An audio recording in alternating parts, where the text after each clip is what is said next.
Mr. Felix Moka, this message is to you.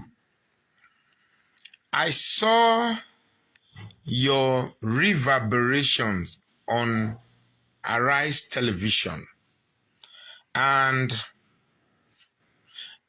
I saw the second video too.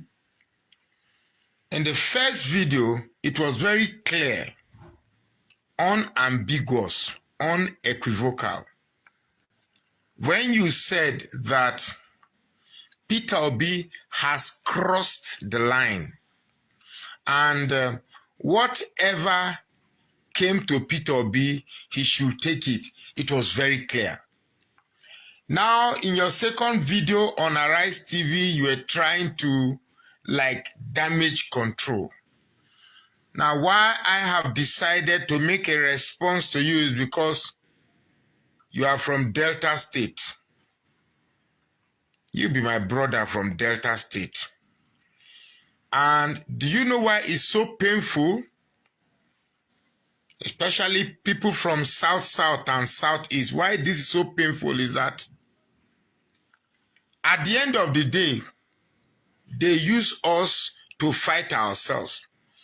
Well, since you have decided to become a stooge of the cabal to threaten Peter Obi, saying that he has crossed the line and whatever comes to Peter Obi, he should take it. That is an unadulterated threat. Put it any way you want.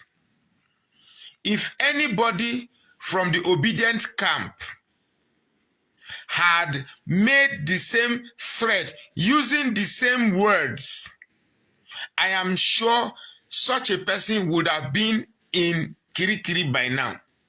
I am sure the DSS would have swooped in on such a person and would have arrested him. And so let me tell you something. I know and I hope this video comes to you. Hopefully it will.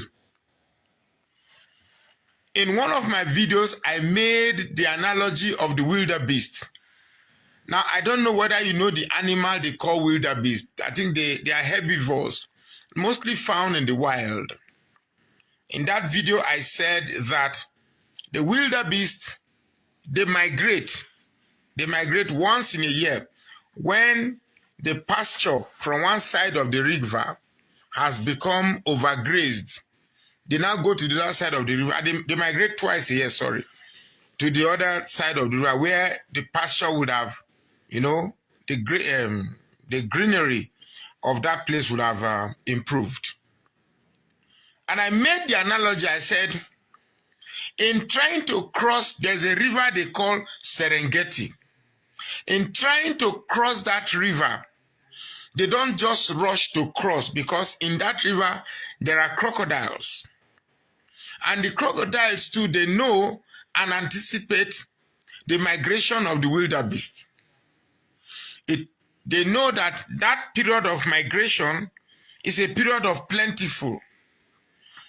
So when these wildebeest do, that's including zebras and other herbivores, they come to the edge of the river, they stay. They are watching who will take the first step. Who is going to plunge in first on the river? While they are thinking, other wildebeest, other animals, the zebra, they come and they pile up on that edge of the river. Sooner or later, the plunge will have to be made. It could be, let's just say the zebra is Yoruba, the wildebeest is Igbo, the buffalo is Yoruba. Sooner or later, one of the animals will have to make that plunge. Now, what the hardship that you have caused on Nigerians is similar to overgrazing. There's nothing to graze upon again. Nigerians now want to cross the Serengeti River. What is the Serengeti River? That is this administration. We want to cross to the other side of the river where we believe that there is greener pasture. And the greener pasture, we believe, is an administration headed by people with empathy, people with sense, people with futuristic plans. And such people, according to us by the obedience, believe Peter Obi represents one of them. Now, you may have thought that the silence and the seeming acceptance that has accorded the Tinubu administration in your small brain may have deceived you that the obedient movement is dead with the end of the election. Oh my God, you are so wrong about it. You are so very, very wrong.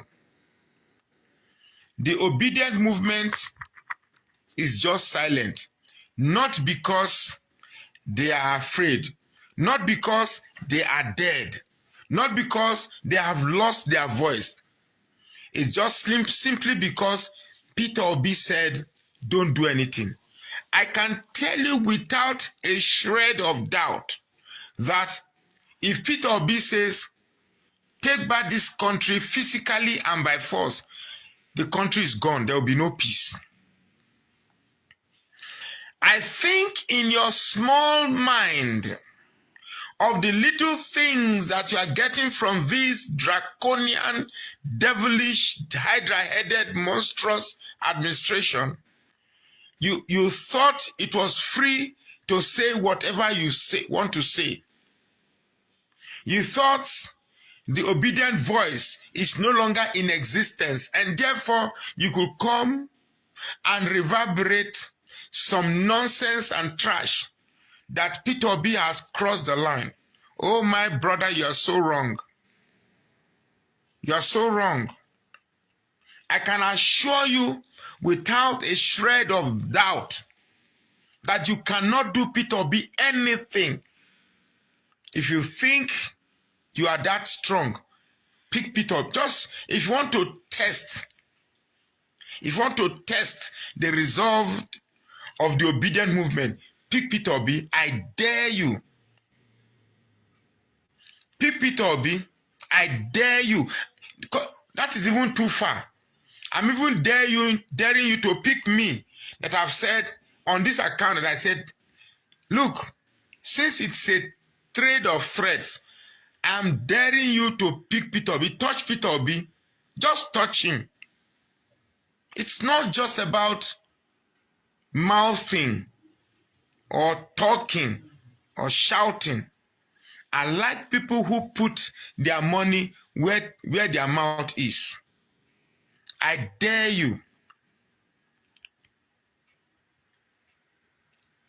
We, the obedient, are silent because no blood of Nigerian is worth our political ambition.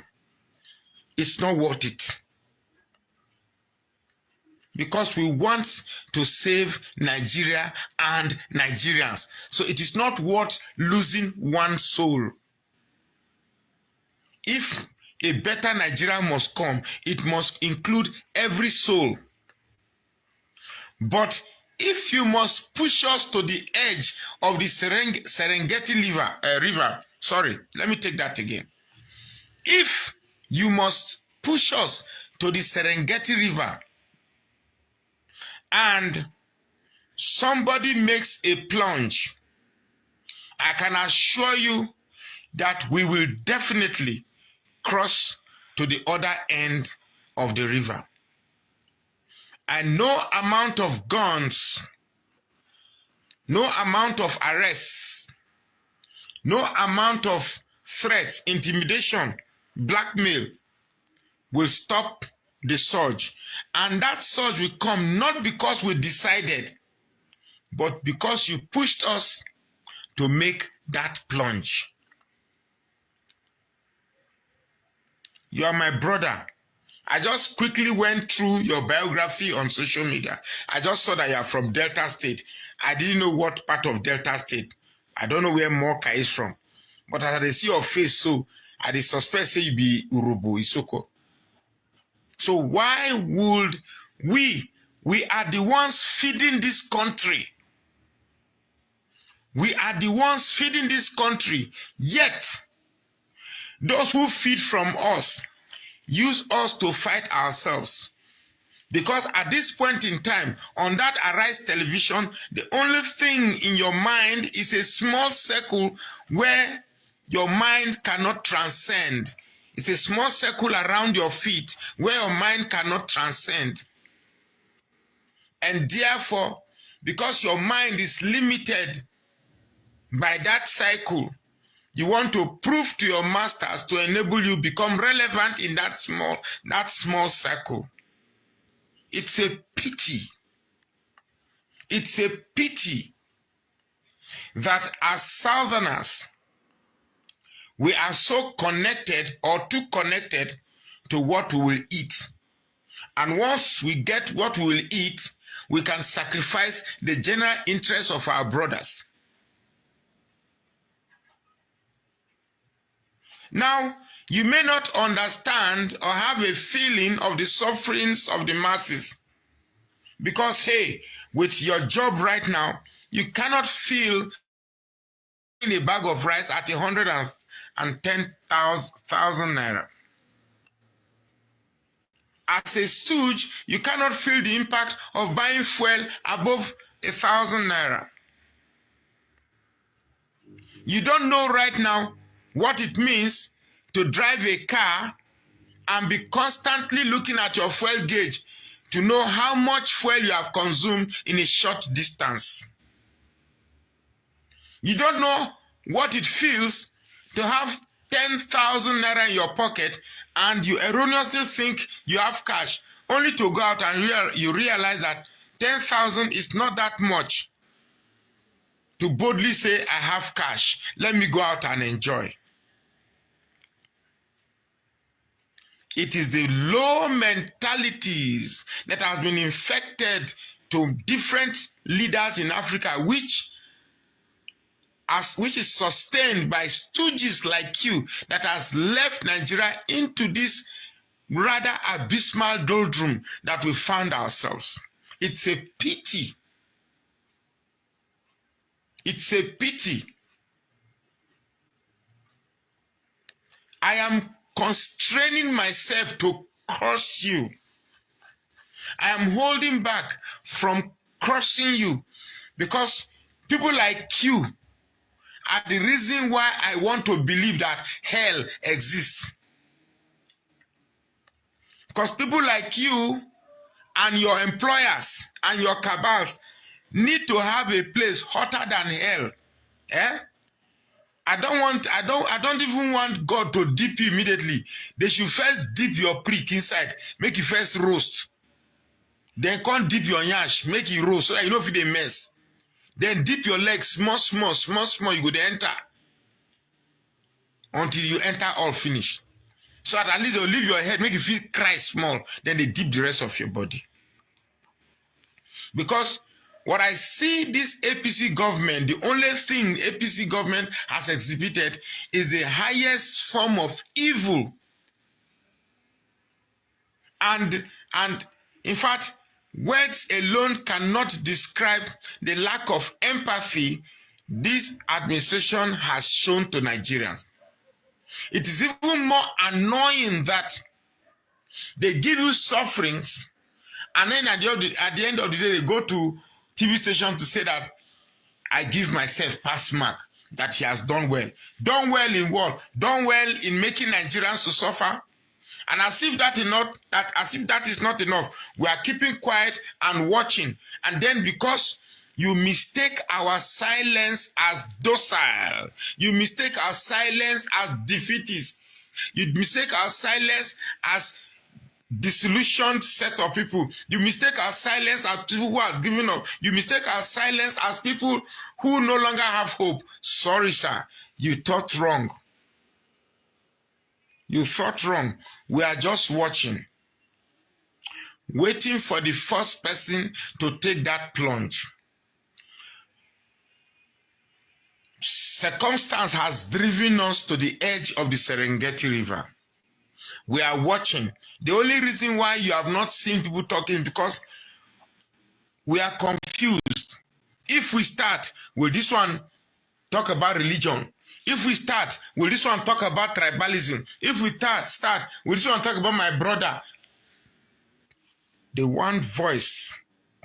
We are still learning the language. We have not fully learned the language of hunger. Remember, the language we are learning is a language that does not know religion. It's a language that does not know tribalism. It's a language that does not know region, race. It's a language, when we all start to speak it, I can assure you that the evil that you bring forth to Nigeria will be crushed. My name is Magnus Oraka. Please follow this page and share this post now.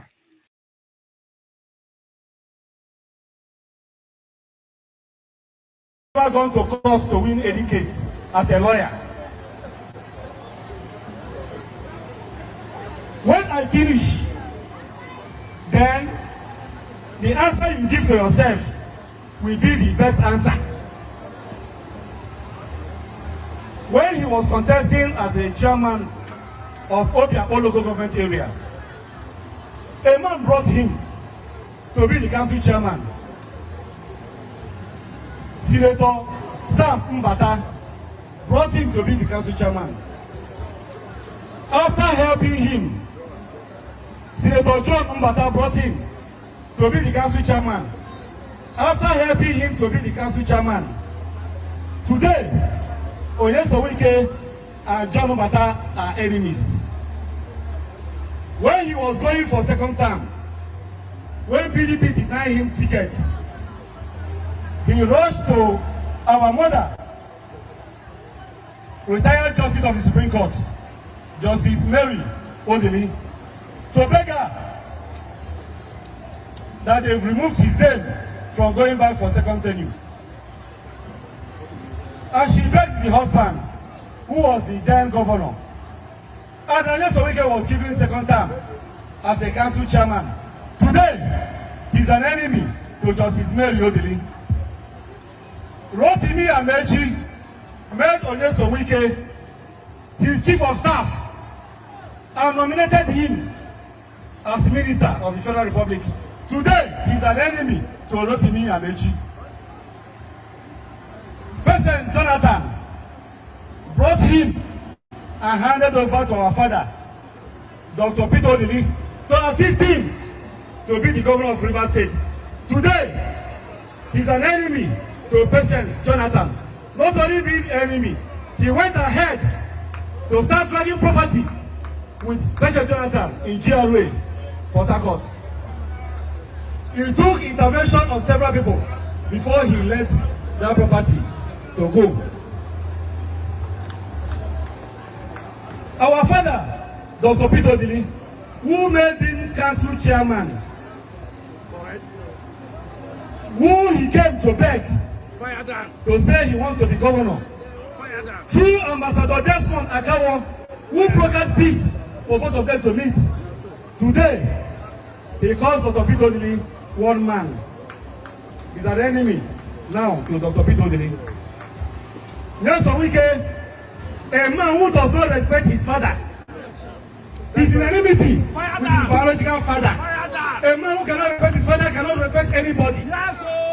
And the drunkard speaks before thinking.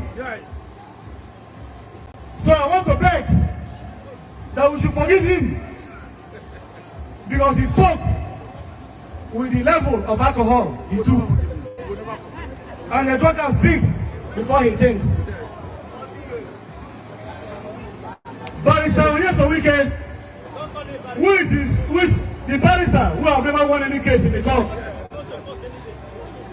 who claimed that Sir Dr. Peter Odili has taken Rivers State as his estate.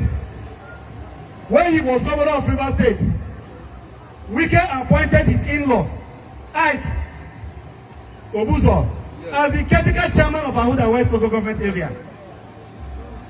He also appointed his father-in-law as a board member. Before he left office, he made his brother-in-law, the wife's brother, a member of House of Reps in Abuja. Correct. Victor Obuso. Correct. Fire down. His anger and cry and lamentation is because Sin Fubara has removed the feeding bottle he is using to feed from Rivers Fund, Rivers Treasury. Fire down. That is why he's angry. Fire down. I will tell you today that council allocations we are not coming completely, because when I served under Yeso Wike as a council chairman, he forced the 23 local government chairmen to be their letterheads to the former chief of staff, Emeka Woke. They typed letter on our behalf for us to sign. He deducts 20 million from every local government every month, made us to sign that we, the local government chairman, has agreed to send that money to the state government every month for the training of civil servants. The civil servants and civil service, he did nothing about for 8 years. He never did any employment for 8 years. He never promoted any worker for 8 years. The governor came in, Singh came in, and started promoting civil servants. Speak out! Speak out! He's angry because he has no place to nominate commissioners to Sin Fubara. He's angry because he cannot dictate for Sin Fubara. Exactly. He said Sin Fubara is the best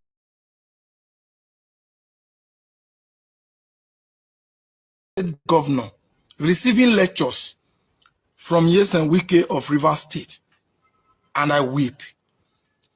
Supporters and followers of Governor Monday Okpebholo of Edo State, most especially to the Esan people who believe it is the turn of the Esan, and now they are happy they have their turn. I want you to listen to this video carefully of Wike lecturing Governor Okpebholo and telling him the things to do and the things not to do, those to attend to and those not to attend to. If you have not seen the video before, for those that have not seen it before, I'm going to show it to you now. And as for those that have seen it, please bear with us, join us to watch it again. And after the video, I'm going to tell you my take and what I observed in case you didn't notice them. So before then, let's watch the video. The one you can do, sir, I can do this one. This one, sir, I cannot. But for you to turn overnight, and so somebody is a wicked man. That is a wicked man. Everybody has become wicked now that you are governor. Don't. Don't. Today is third. There was nothing I was not offered.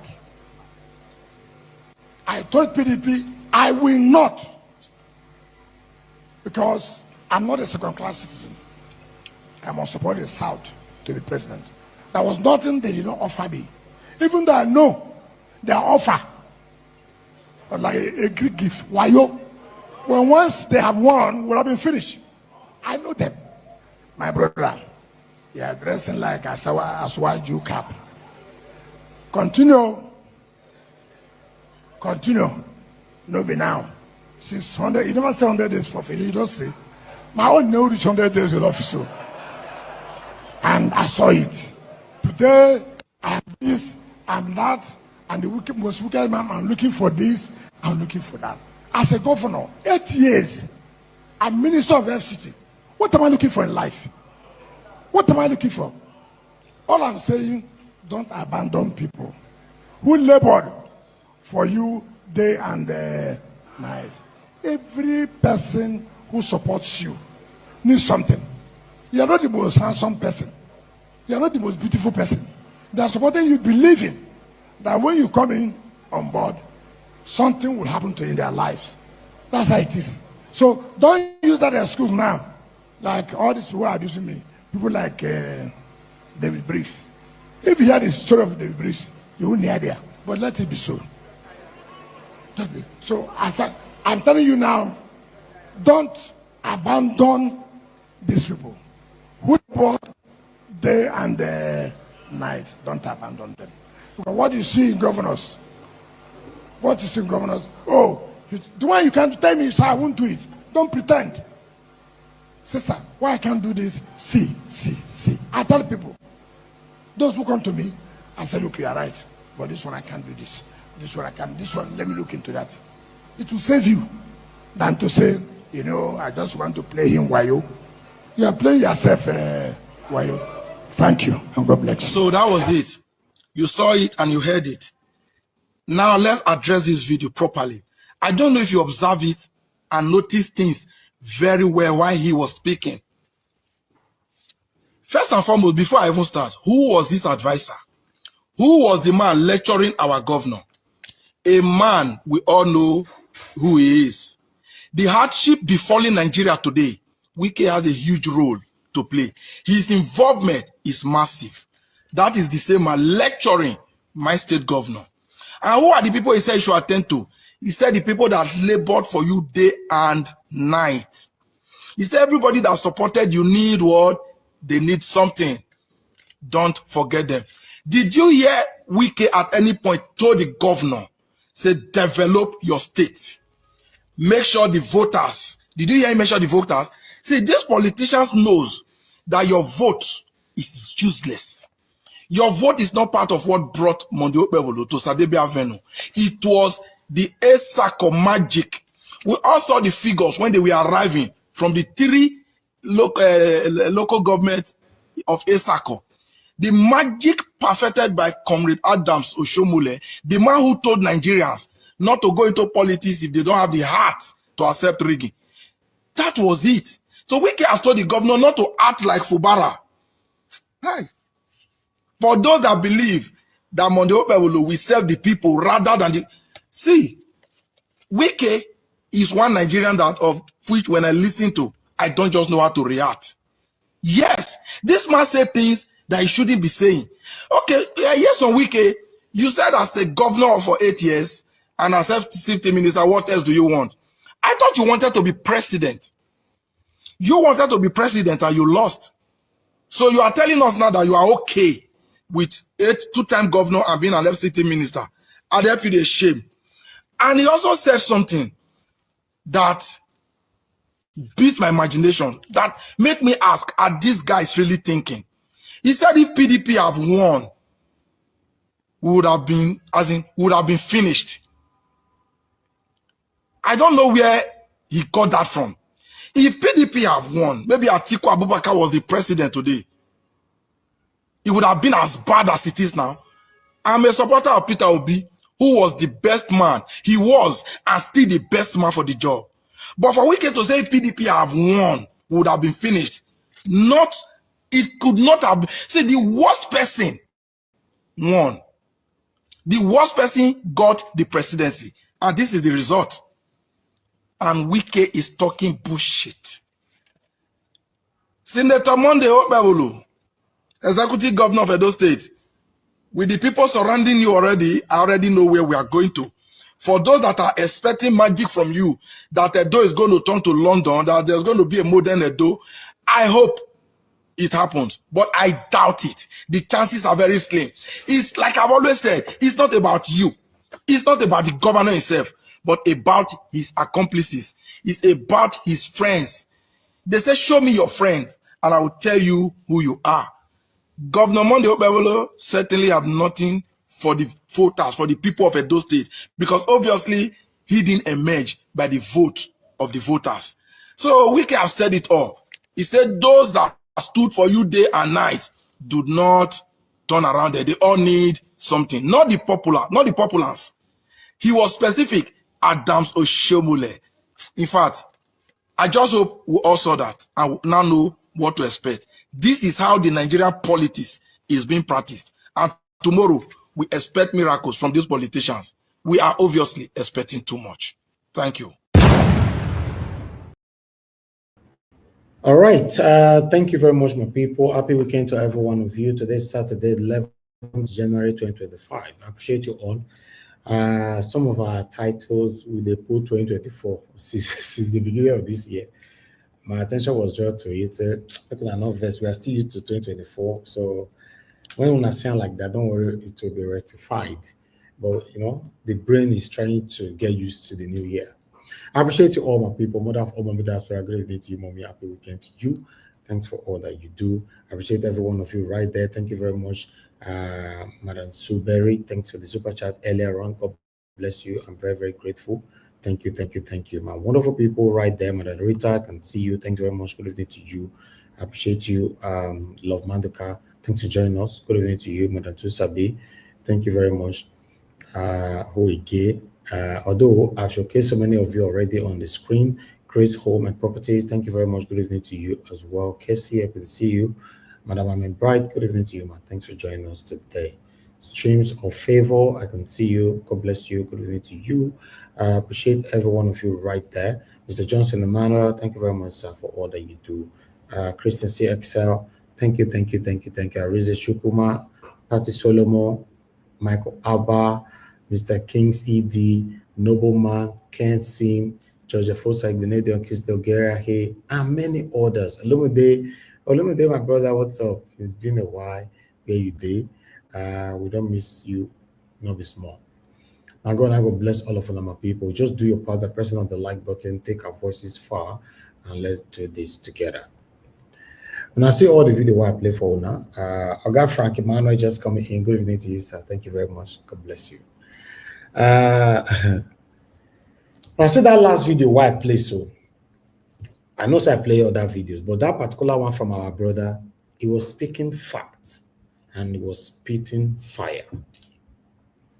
These people don't care about you once they don't win. They only care about themselves that help them to win the election, and they always do everything to compensate this circle, not us. As we speak right now, you can already see from the screen that INEC is demanding for 126 billion naira to prepare for 2027 general election.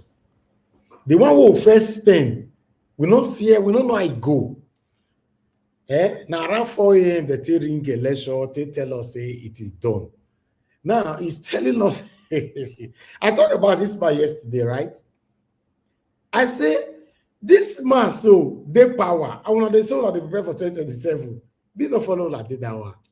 I know you follow like that one at all. All this child's play. No, it's not gonna work.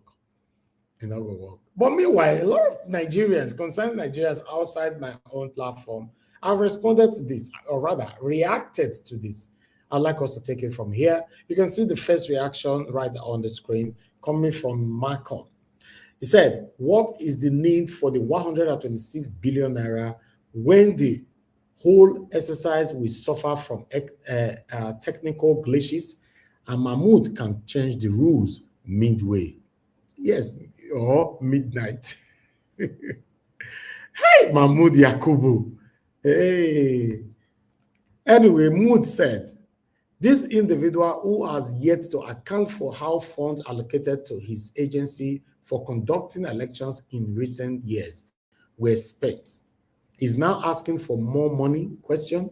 Clearly, you have no regard for Nigerians, and honestly, I can't blame you for thinking you can get away with it. Nigerians are the ones not asking pertinent questions. My brother or sister, whoever behind that name, me they ask, me and some of my consecrated followers here, panelists, they ask. Although majority of Nigerians are not asking, but some of us, they ask. But nobody, they answer us. They're asking. And that 126 billion very soon now will be allocated. Then they'll go wait for you for junction. See, make it they come 27. You want to come vote. You want to vote for Peter Obi? Let's move on. I have another person reacting here, Mazi.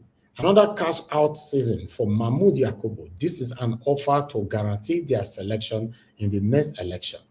He's calling on the government and wealthy politicians to come out and renew their subscriptions while offers last. Make una read this particular comment well. Maybe I read down where now Mazi na put them there. I ever see Nigeria. Anyway, Obi Inna said the man's continued stay in office is an affront and mockery of the collective resolve and intelligence of Nigerians. Imagine a FIFA president changing the competition's guidelines of an ongoing football tournament midway. He changed the rules of the process guidelines, which he also authored midway. Who does that?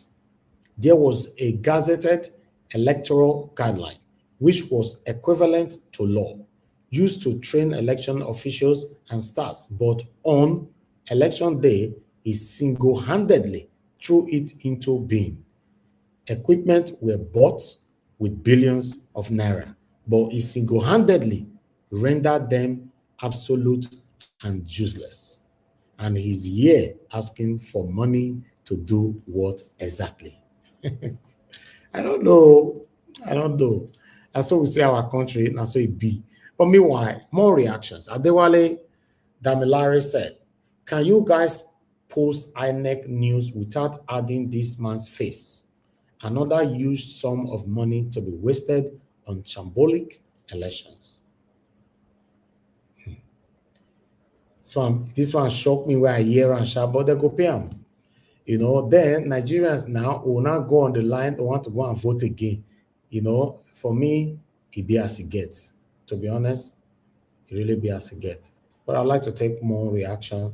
I have more people here. Sadiq said, so far, this man is putting in the effort. I hope the 2027 general elections will be an improvement over the 2023 ones. Now, Sadiq night of that one, he said Mahmood Yakubu, they put in the effort, he's doing well as we speak. So, I'm not saying as we see him, so the carry they can't give enough for here. But meanwhile, I have Okpara saying they should just give that certificate forger certificate of return and save us the expenditure. Who this man they refer to? I don't understand. May I read that part again? So that I feel understand them. They should just give that certificate forger certificate of return and save us the expenditure. This guy is talking in riddles, so I don't feel understand what they talk with, to be honest. But we'll move on. But meanwhile, this one they say, oh, I think we got that. Okay, winner and use the money for something else. Okay, didn't start well. I think we got the screenshot wrong. My producer right there. Or loot it directly instead of wasting our precious time with something they will still eventually ring and announce what they like. We already know what they are going to do. We have Pharaoh. Pharaoh, let my people go. They should just announce Tinubu as the winner and use the money for something else, or loot it directly instead of wasting our precious time with something they will still eventually ring and announce that they like. Okay, we already know what that is the correct one that I wanted to present earlier on. Please, I can't take call right now, guys. All right, Edozie said, if we were serious about democracy, this man should not be the INEC chairman. If we were serious. Now, true with that, too, if we were serious. Then I have dearest Jessica. Yakubu Mahmood is one of the richest politicians in today's Nigeria. He's asking for 2027 election fund in beginning of 2025 year. While the last one is saying, 50 speaks, say, he talk and say, federal government should not release any money for the election. No need of election because we already know the winner. Tinubu should just continue till 2031. So what's your take, my people, on this new development, or rather breaking news, I should call it? What's your own take? I want to see how. Maybe we just give Mahmood Yakubu maybe for go do the work, or maybe we not give him, or I want to say. So this is the best time for you to call in. But meanwhile, I'd like to cement that up with the article that I have here before. So people will call, they say, where you see him? And I'll say this platform, as we see them, so they carry and they conduct even now. Yes, as you can see right there on the screen, coming from Tribune, 40 billion not enough. INEC want 126 billion budgetary allocation. Now just say everything is right there, but I'm not going to take it. Everything is right there. The argument continues. But meanwhile, what do I know? I appreciate every one of you, my people. Now, God will bless you now. For those of you that want to call in, then you can call in. I posted out a link. Those of you that want to join the panel, this is the best time for you guys to join. I know it's Saturday. We're just going to take it the way it is so that we can round up and move on. I appreciate every one of you, my people. Do you know the painful part of all this? Before I pick a corner, the painful part of all this is that many Nigerians are not taking this whole thing serious. I am talking about many Nigerians who live in Nigeria. They're not taking it serious at all. It seems like they are not really interested. I don't know. Thank you, moderator. I can see you already. Thank you very much, man. I appreciate you. They're not taking it serious. Nobody's talking about what is affecting us. All of them come to your inbox. They beg for food all the time. They have become a beggar. It's very unfortunate that we find ourselves in this excruciating situation. Nobody's talking. Hello, good evening to you. Your name and where you calling us from? Hello? Oh, I think, I don't know. I guess you guys can hear me though. I hope my network is not affecting anything. I can't hear you. Please call back. All right. Like I said before, my people, 2027, though it's not around the corner, but in the same way, it's already around the corner. What is your plan? What are you doing? What do you want to do? What is your take? What is happening to Nigerians? Why is it that we enjoy too much to the extent that nobody wants to actually question this government? Not knowing that constitutionally is your right to question the government when they are not doing the right thing. But how come Nigeria is becoming the only country in the world now that doesn't speak or question their government? I don't know. If you have other country that is not questioning their government, please let me know. Me, I don't know. We are here to learn. It's very pathetic knowing that things are getting worse every second.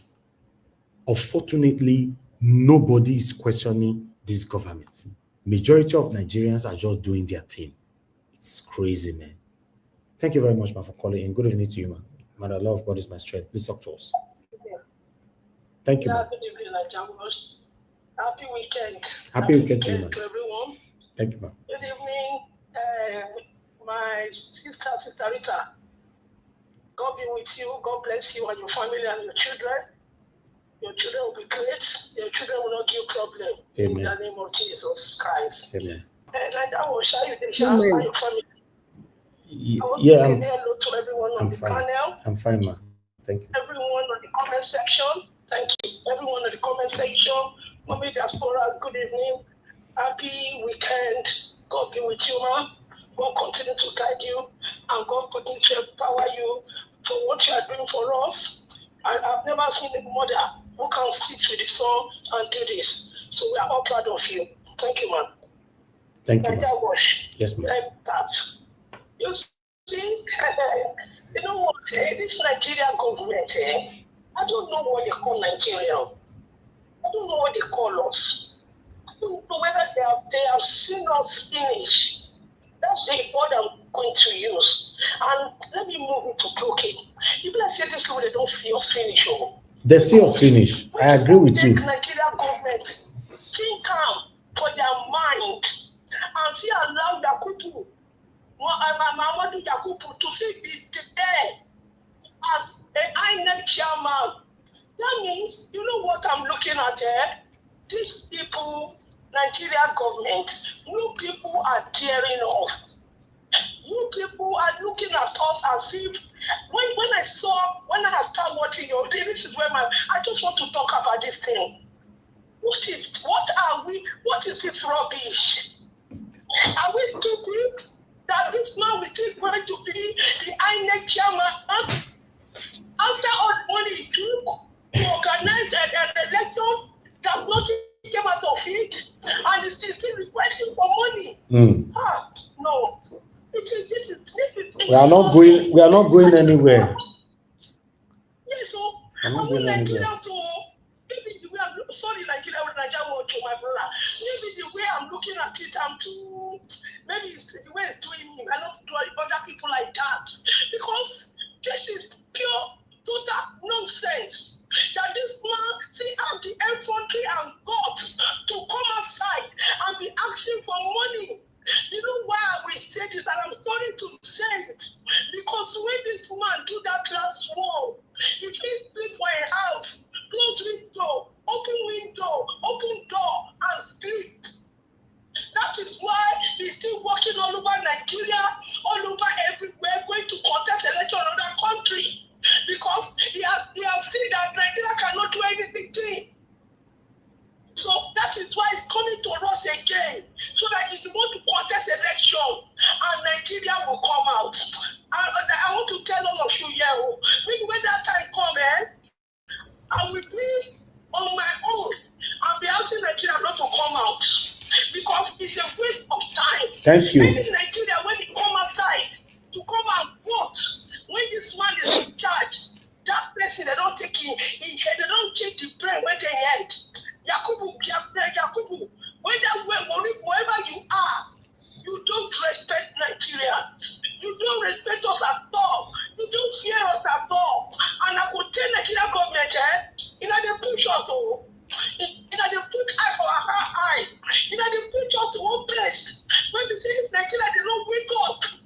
If they don't wake up to what is going on there, Wow. we will see shake the banker. You didn't go from the way all of you now. This Nigeria, we can wake up. Look, we do fight now. That we don't want Yakubu. That should be what we say now. I'll tag Yakubu, Mohammed Yakubu, what is your name? We don't want you. Go. We want a new person that is not appointed by the government of the day. That is what we should be saying now. Nobody will see anything. Go to Instagram. You will see women with their breasts come out for clothes. Go for Instagram. You will see men doing what they are doing there. We are not yet ready. Before I will leave now, I want to speak to that man. That's Nigeria Army man. All the lie when the man like it. I know say some kind thing, he do one kind. But the lie when the lie for them, say they don't corrupt. There be no one corrupt army all over the world. So it should not lie. They are the one putting us where we are. If they are standing with the citizen, we will not be where we are today. Thank you, my brother. God bless Thank you. Thank you very much, man. God bless you. Thank you. If I have to respond to what Madam Love God just said, that Mahmood Yakubu needs to be changed and not to be changed by the government of the day and all that. Two things needs to be put in place right here. Yes, Mahmood Yakubu should not be the one to conduct any prospective election. But two, if we pressure Tinubu now that Mahmood Yakubu must be changed, Tinubu will give us another Mahmood Yakubu. So what are you guys going to do about that? What are you guys going to do about that? See, with the effort that some of us are putting to see Nigeria better, just imagine say someone like not get platform. Maybe they not pursue me for their platform. Maybe I got a borrow platform to talk, say Nigeria must be better, must be. They don't pursue you, tell. Tell me what Nigerians in Nigeria are doing. Tell me one thing these guys are doing. Everybody just silent. I bet you nobody is complaining in this country. Not in Nigeria, nobody's complaining. And you know what? I went to ShopRite today. As I was about to pay on the till, a discussion started. Then it led to talking about the hardship in the country. Immediately, I started discussing it. Guess what, my people? Everybody on the queue, on the till, everybody went silent.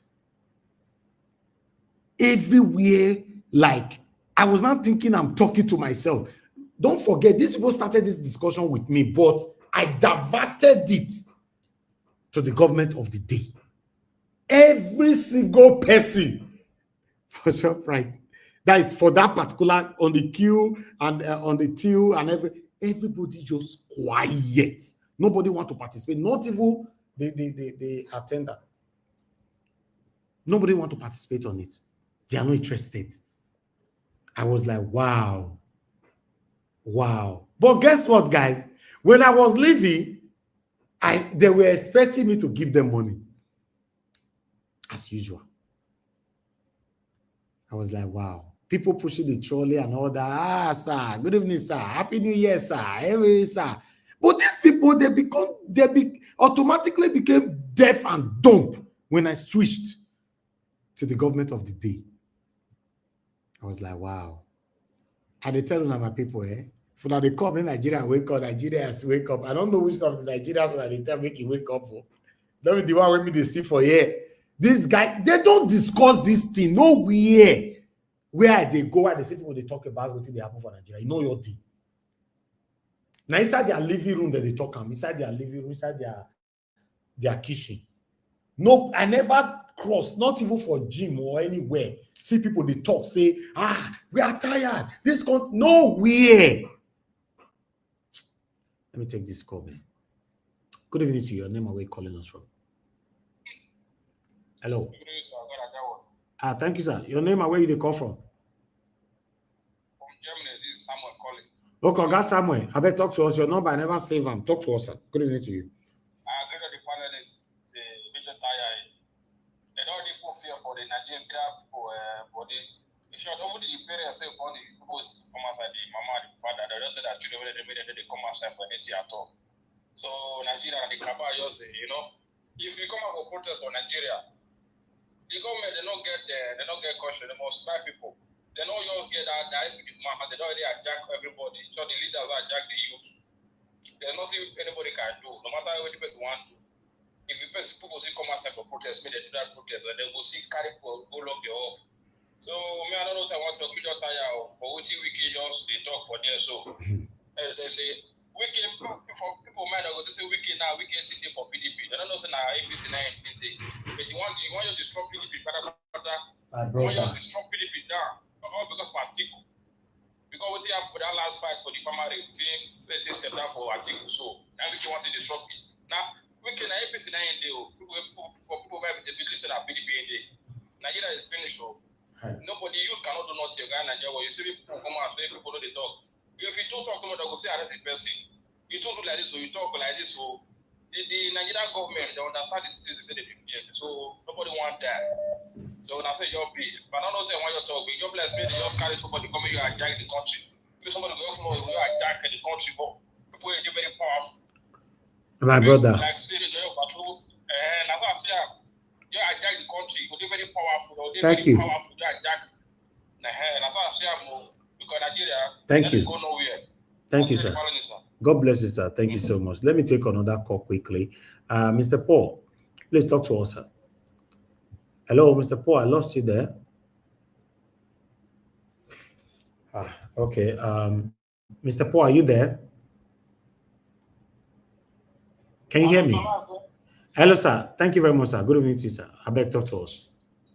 Yes, Mas. Good evening. Good evening, sir. Thank you for the good evening. Thank you for the job you're doing for Nigerians around the world. It's not easy because the media is power. Yes, I saw what you played about this military man. That military man want to any question they're asking is defending the atrocity they commit in Nigeria about the Nigerian masses. They feel that the world that they are foolish, or Amnesty International, they don't know what they are doing. The world know that Nigeria is I don't know what to compare with Nigerian states in short. And this is the time all Nigerians should stand up and say no to that man call himself Mahmood. Because this mess now, everybody is passing Nigeria. The man contributed 100% of the Nigerian problem. Because what is happening now in Nigeria, and he wants to continue his evil in Nigeria. So that is why all Nigerians should stand up and say no. Because sometimes you cannot eat the egg, you just break the egg. Nigerians should suffer to regain the Nigeria we're talking about. So don't say that we don't want to have problem and leave these people. No, if we leave these people, we continue to suffer in Nigeria. So my brothers and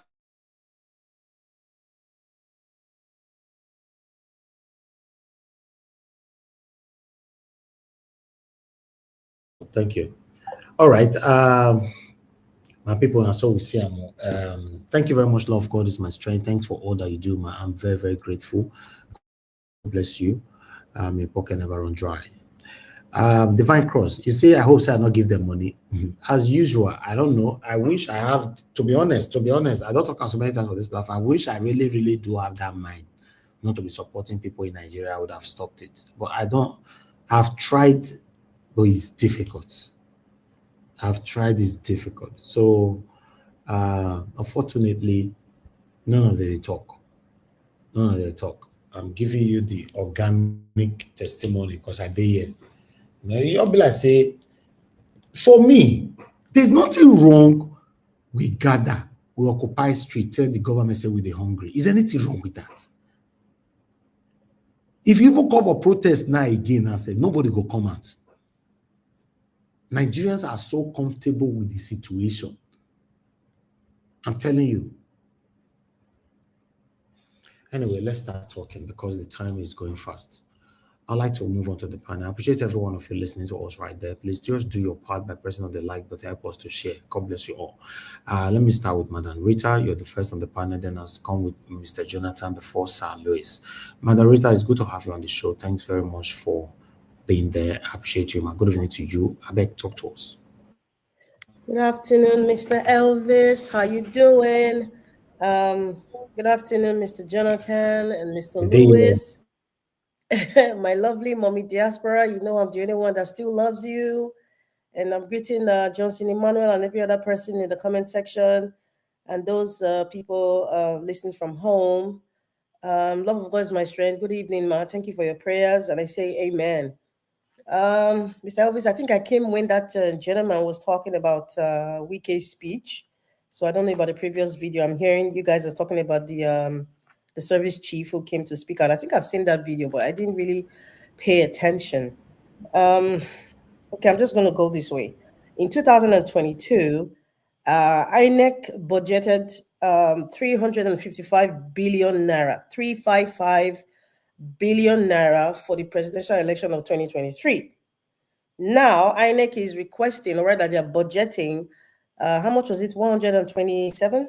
126 billion for the 2027 126 for 2027 election.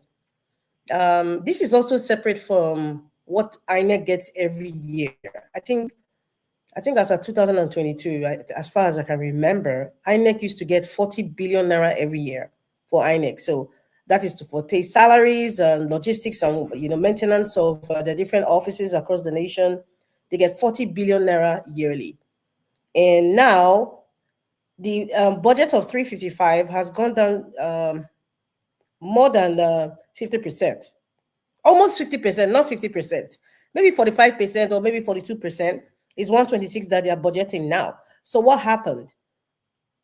What happened from 355 to 126? What happened? And besides, so that they don't disturb Nigerians anymore, I think I calculated the $52 million that the United States gifting us again, this yearly gift that we get from the looters, $52 million. Now, if you multiply that to the present text, let's say I use 1,800 naira, 1,800 naira.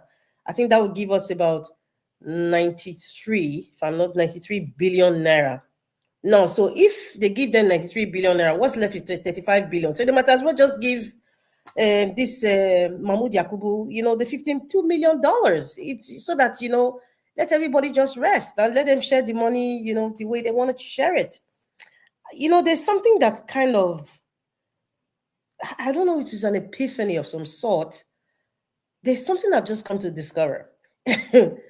Nigerians, we are so, I don't know, this, okay, when something goes wrong, there's a tendency for every human being to just blame the person that they see firsthand, or they blame the person, you know, that's supposedly in charge of that issue. Mahmood Yakubu is the chairman of INEC, right? A supposedly independent commission. But however, we all know that INEC is not independent. And like Mr. Jonathan used to say, Nigeria is a country of pretense.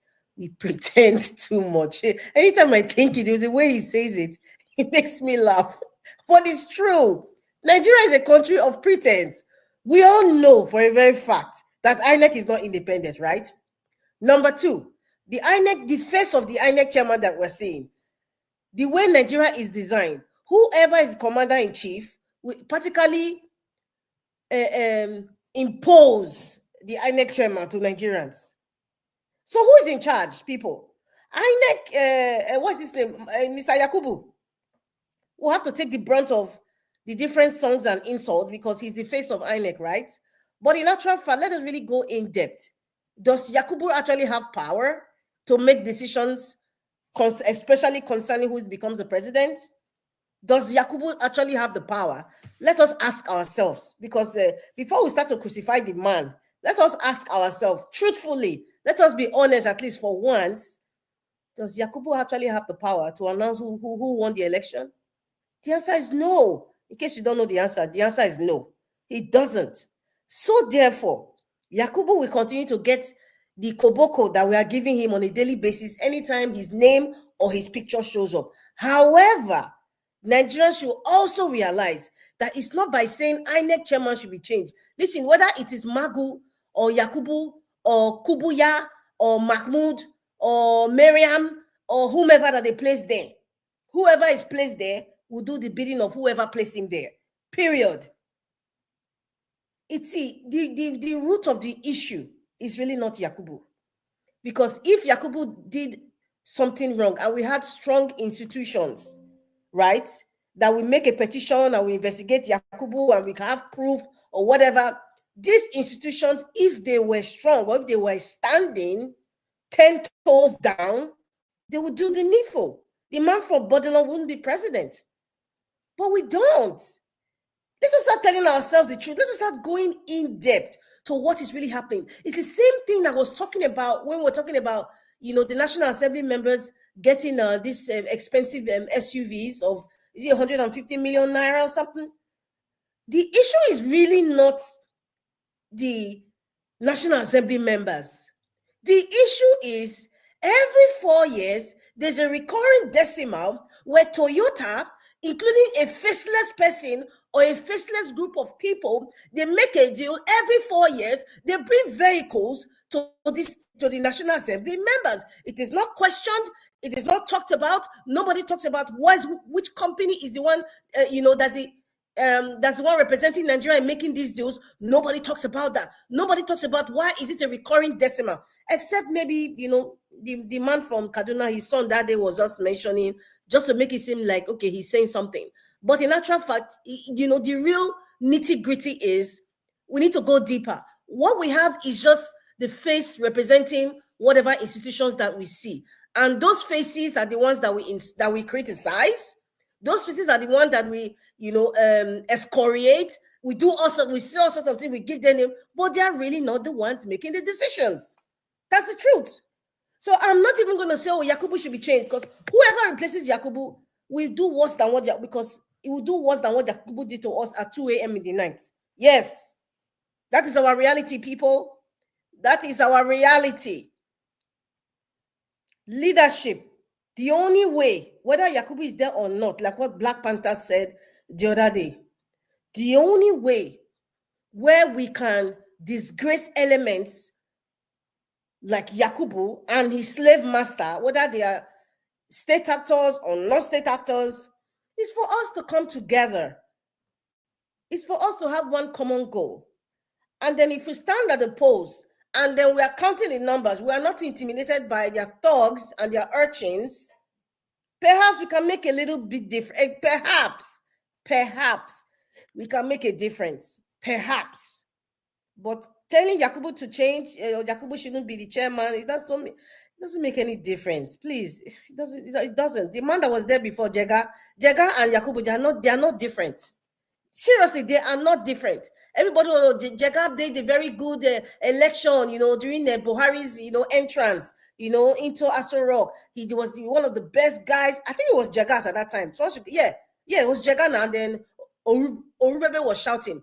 But in actual fact, the work became so easy for Jega because the likes of the man from Bodilon connived with other ignorant, selfish, greedy, whatever I want to call them, political leaders to deceive Nigerians, to make it seem like Jonathan wasn't doing anything.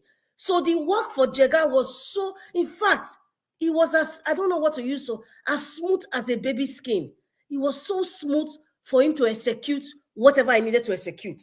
If you had somebody like, my president, Peter Obi, I think Jega would do the same thing Yakubu did. Yes, that is the truth. So I just want to put it out there. I'm not even going to campaign for whether Yakubu should. I'm not campaigning for that, because at the end of the day, the same slave that they will put there, because Yakubu is a slave to whomever is being enslaved with.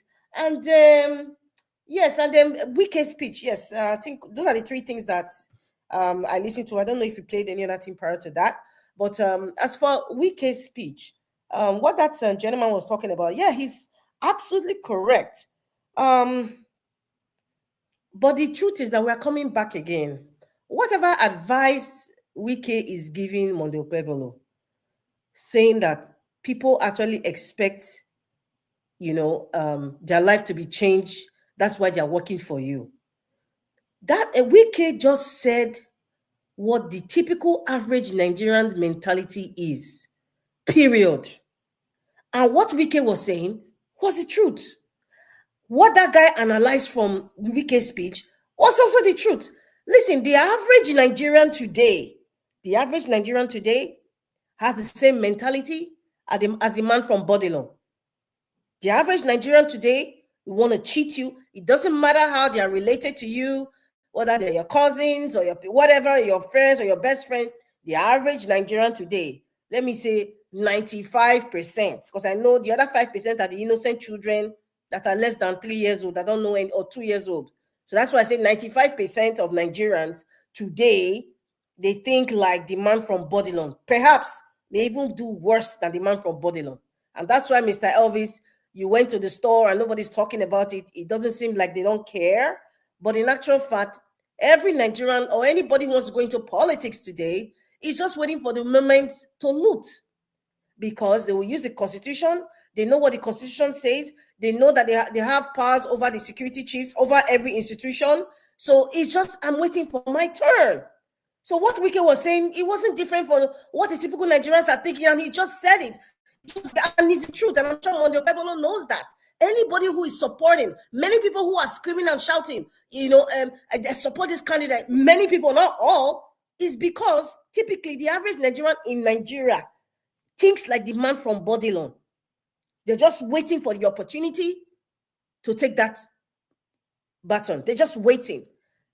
A common councillor, a common chairman, I'm using the word common because compared to, the other big guys up there, I use the word common, quote and unquote. You will see how they are revered. You will see the way, they behave, the way they react to people, the way they treat their gatesman. The way, in fact, I'm even using councillor self. Forget about politics.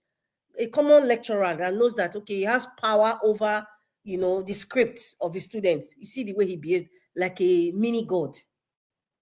So this is the attitude. This is the psyche of the nation, unfortunately. Unfortunately. So when this guy is analyzing, sorry, okay, my time is up. Yes, in 2 minutes, round up. Oh, in 2 minutes? Yes, oh, okay. I'm going to stop now. So what Wike was saying, Wike was just saying the truth. And how that guy was analyzing, the only issue I have with his analysis is like he's trying to make it seem as if, You know, the likes of Wiki and all those people listening, they're a separate species. There is completely separate species of the typical average in Nigeria. Even the vulcanizer on the road will not be honest with you about your tires. Even the maid, housemaid, will not be, your gate man will not be honest with you 100%. So what we can say, they are not a different set of human beings. This is the Nigerian framework. This is the psyche. This is the mentality. The only thing is that, okay, we know all these things are going on. What's the solution? For me, I've always identified our psyche. Our psyche has to change before anything.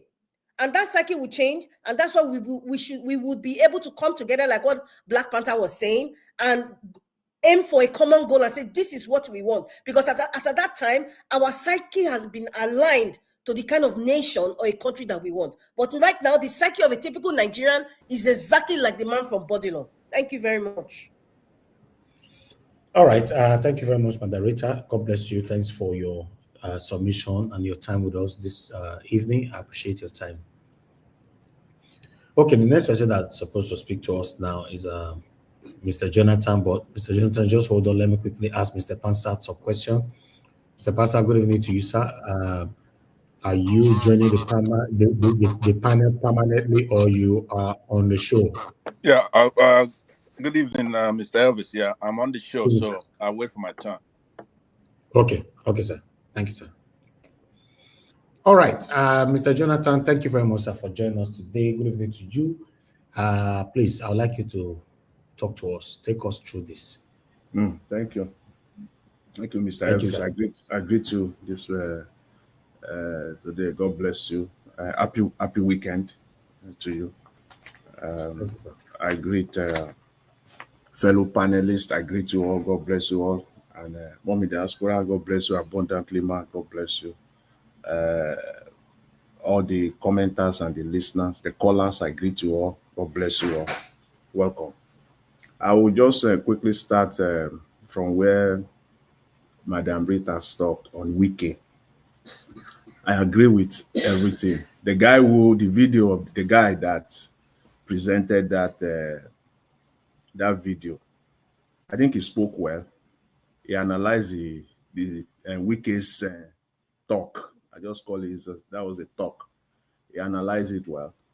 I just want to say this, that that's an advice in Nigerian political space.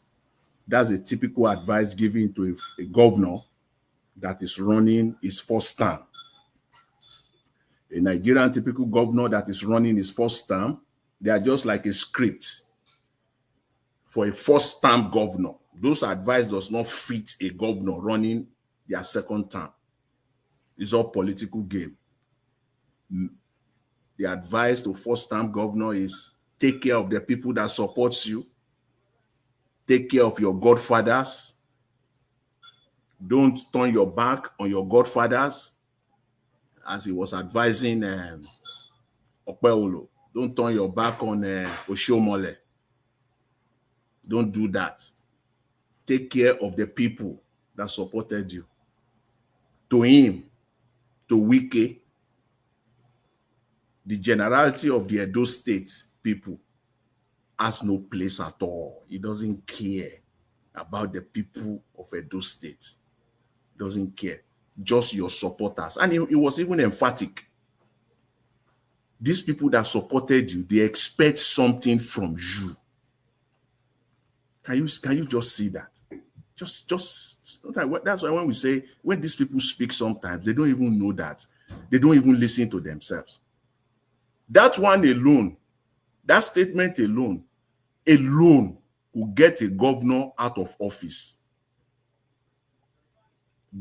Just take care of your people, the people who supported you. Take care of them because they are expecting something. Mr. Jonathan, the reason why, not that they don't listen to themselves, they already know there's no consequences to whatever they say. There's no repercussion. There's nothing that will happen. So they are listening to themselves. Yes. Yeah. That's I agree. That's just the truth. Because for you to say that the people that supported you, they are expecting something, their lives to change. What about the people of the state? What about the people, the The citizens, let me just use it. Let me borrow that word, citizens. The citizens of Edo State, from the north to the south, from the east to the, what about these people? Just a handful of people that supported you. So disappointing. And these are the people we have as politicians. Yes, I agree. There's no consequence. They just say it and they know that nothing will happen. Now, the only problem I just have there is the fact that the generality of Edo people has no place at all. You listen to him, nothing about them. It's only about godfathers and those people that supported you. So sad. So sad. And I listened to the interview of the Chief of Army Staff, Christopher Musa. I listened to that interview before, twice on Al Jazeera.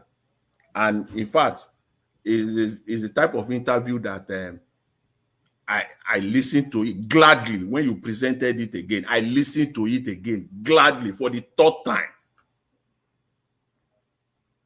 Because I listened to a man who denied everything that is deniable in that interview. Anything that is deniable, he denied it flat out. No responsibility of any kind. Insecurity in the northeast, Nigeria Army, the Nigerian security agencies, they are doing well. Nigerian border is perfect. Everything is good. Corruption within the Nigerian army, specifically, the guy was specific. Within the Nigerian army, no corruption.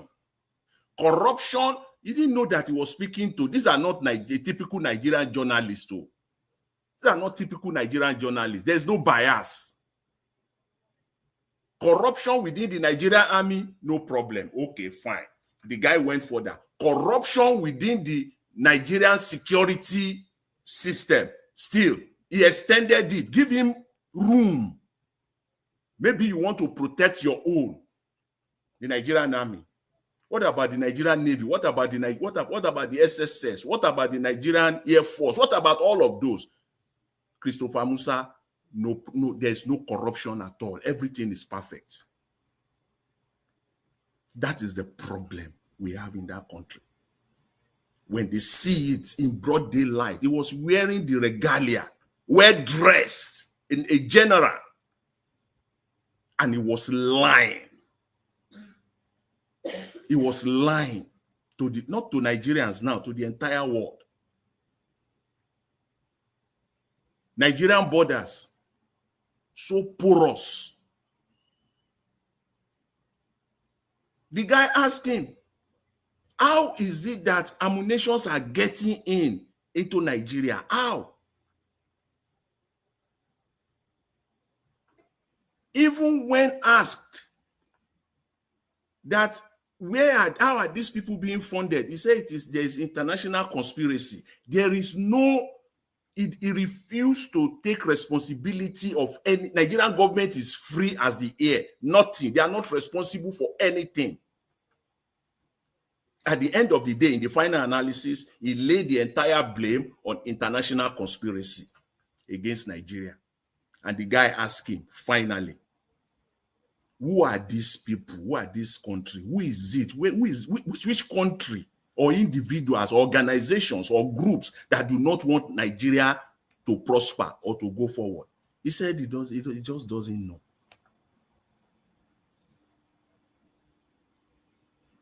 Deny everything deniable. The reason why I watched the interview again, the second time, the reason why again, when you present, thank God today again, I listened to it in its entirety, is because I'm trying to see, maybe I missed something.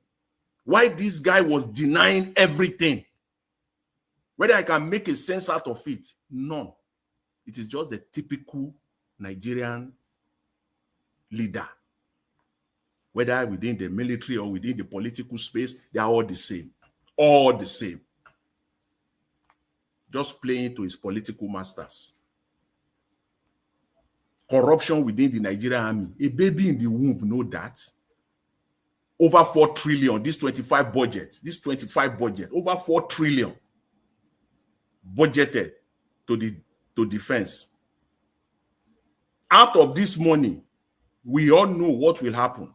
Over 4 trillion.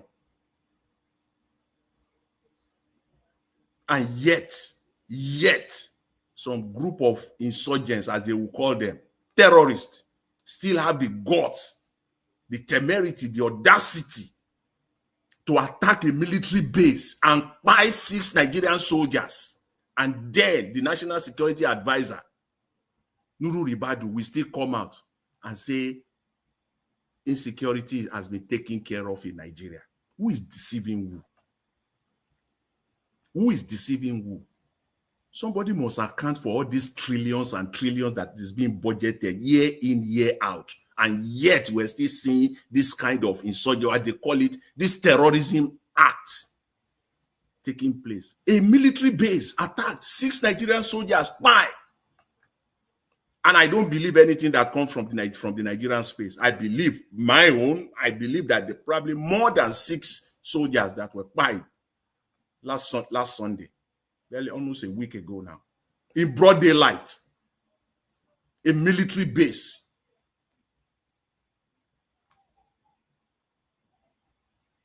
So unfortunate. How they will account another over 4 trillion going to about 4.4 trillion 2025 budget.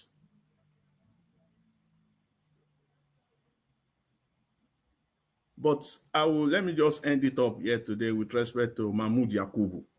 You know, all the tweets that you read, they are just so in the money. They are just so, so apt. All of them.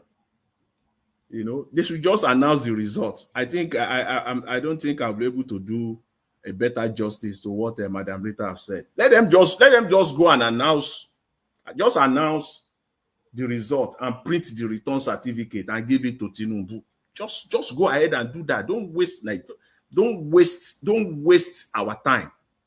I think that's the mildest way I can put it. Another person said, if we are serious about democracy, Mahmood should not be the INEC chairman. Yes, we are not serious about democracy. Who has the power to hire and fire the INEC chairman? Who in Nigeria? Is the president. No electoral reform.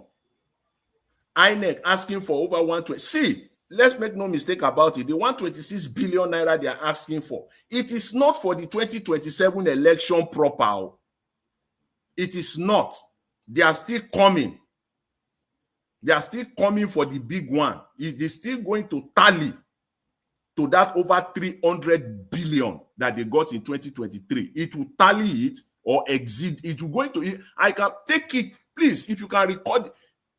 Take note of this. It will most likely be more than that of 2023 for so many factors. One that everyone can relate to is the naira value, the exchange rate. It will be more than that. This is preparation. This is not the actual cost for election. This is the preparation. This is 2025. At the end of the day, INEC will still get at about the same amount or more than that amount that they got in 2023 for failure. For failure. Why waste that money? Just write the results. Just announce it. Give it to Tinubu and let Nigerians just be in peace, because this is pure waste of time, of resources. If nothing is done, this 2025, if nothing is done to the Nigerian electoral system between now and the first quarter of 2026, nothing is done. Just forget it. There's no need to waste our time. Just forget anything. And I predict again that the turnout will be the worst in Nigerian history in 2027 if nothing is done. The election, the turnout of that upcoming, if there is an election at all in 2027, the turnout will be the poorest ever. Take that to the bank. If it continues this way, there is no need to go for an election in 2020. Absolutely no need. If the status quo still remains. Who can't Mr. Jonathan, now wait till they talk with this so that me myself not go support any election in 2027. There's no if need. it continues like this. It doesn't make no sense. It's a total waste of time. Who are you going to? Wow. It is 2027. Going forward and up to 2027, we can now write it in bold. Because when we say it now, some people still argue it, that Nigeria deserve what they get. Some people still find a way around it to, they still find a way, either tribal, religion, whatever, they still find a way around it. But going forward, up to 2027, whatever happens, it is exactly what Nigeria and Nigerians deserve. Because you cannot, how do you want to come out in 2027 and say you are still going to support this party that is in government? Even if they literally comes out 2026, 2027 and start knocking doors and dropping 100,000 naira in each houses, how far will that take you? Even if they end up doing that, literally dropping 100,000 naira each, how far will that take you? They will have to break the Nigerian Central Bank, literally break it to put 100,000 naira each. They want to give 10 million Nigerians 100,000 naira each. And then how they will now govern after that. So Nigerians should get it right from now. And Peter Obi is their nightmare. There is nothing else. That Amadi, I'll call him my friend. I think I can. The Arise News analyst. Yes, I agree with him. Peter Obi is their greatest nightmare. No other else. None else other than Peter Obi. It's been said clearly on this platform.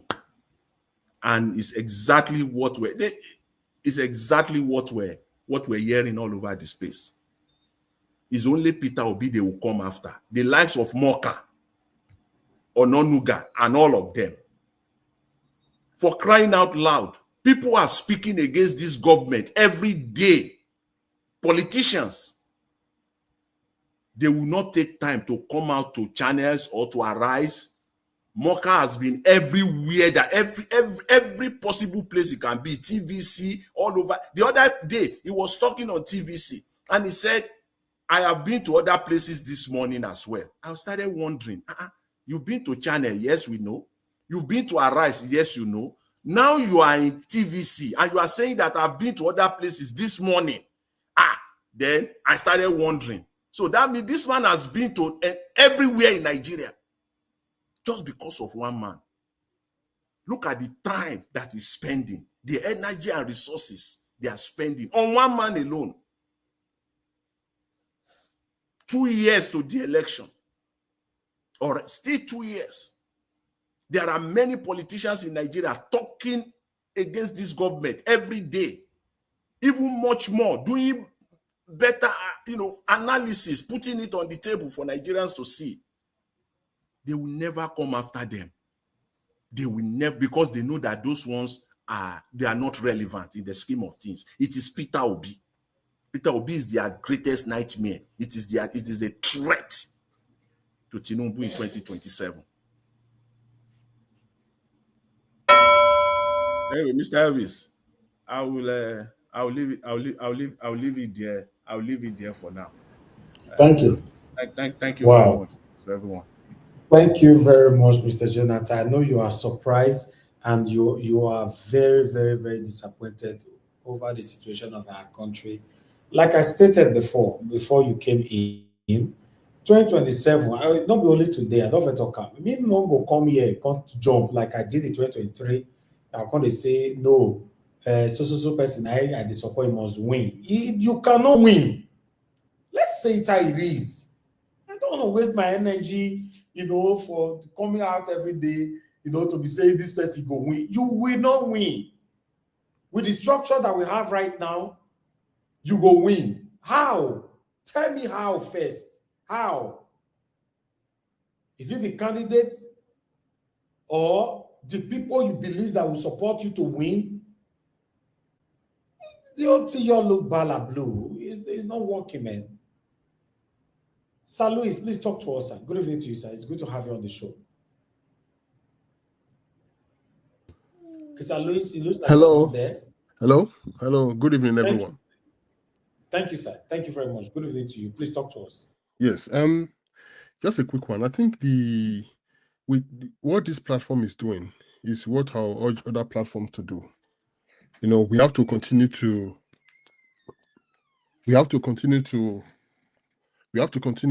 preach democracy to Nigerians. We have to continue to preach to them to understand, you know, their rights. We should preach to them to know that Nigeria is our country. That, you know, we have to speak truth to power. We should preach to them to know that these people currently in power, they don't mean well for the Nigerian people. You know, the truth is, for democracy to work, the people have to be mentally democratic. If they're not mentally democratic, you cannot give what you don't have. You know, I can tell you that in the Nigerian population today, people who truly understand democracy are not up to 10% of the Nigerian population. They don't even know. Majority of the Nigerian people only see power. My person don't enter power. My person did there. That's what they see. So when people come out, they talk about democracy, they talk about, you know, people looking beyond ethnicity to see competence. The Nigerian people look at you like, what's this one talking about? They don't even know these things. So with this kind of mindset that Nigerian people have for today, I'll tell you something. You know, the political class understand this. And that's the reason why someone like this current INEC chairman will be there. They need someone like that to be there to get their result rather in 2027. The last election that happened in Nigeria, it was an eye-opener to them. They saw that Nigerian people can come out to huge numbers to support a candidate. That did not go down well. But they're forgetting something. That is the beginning of a wake-up for the Nigerians, for those that want to wake up, because Nigerians are sleepy giants. For those that really want to wake up. Because this guy, Peter Obi, won Lagos. That was a huge punch to the god of Lagos. Peter Obi won some other states. That was a huge punch to them. So how to make sure 2027 they prevent that from happening? It's already ongoing. You know, yesterday I was discussing with I made a call. I called some of my friends. So the guy was driving when he spoke to me from the car. So he was in the car with his friends. So someone inside the car said something. He said Peter Obi is playing with his life. That statement really hit me hard. I said, no. I said, sir, because the man is not my mate. I mean, it's not my equal. The guy is old. He's older than me. So I asked him, I said, sir, please, what do you mean by that? Peter Obi is playing with his life. He said, how can you be challenging the city president? Do you know Nigerian president is? I said, sir, but you live in the UK.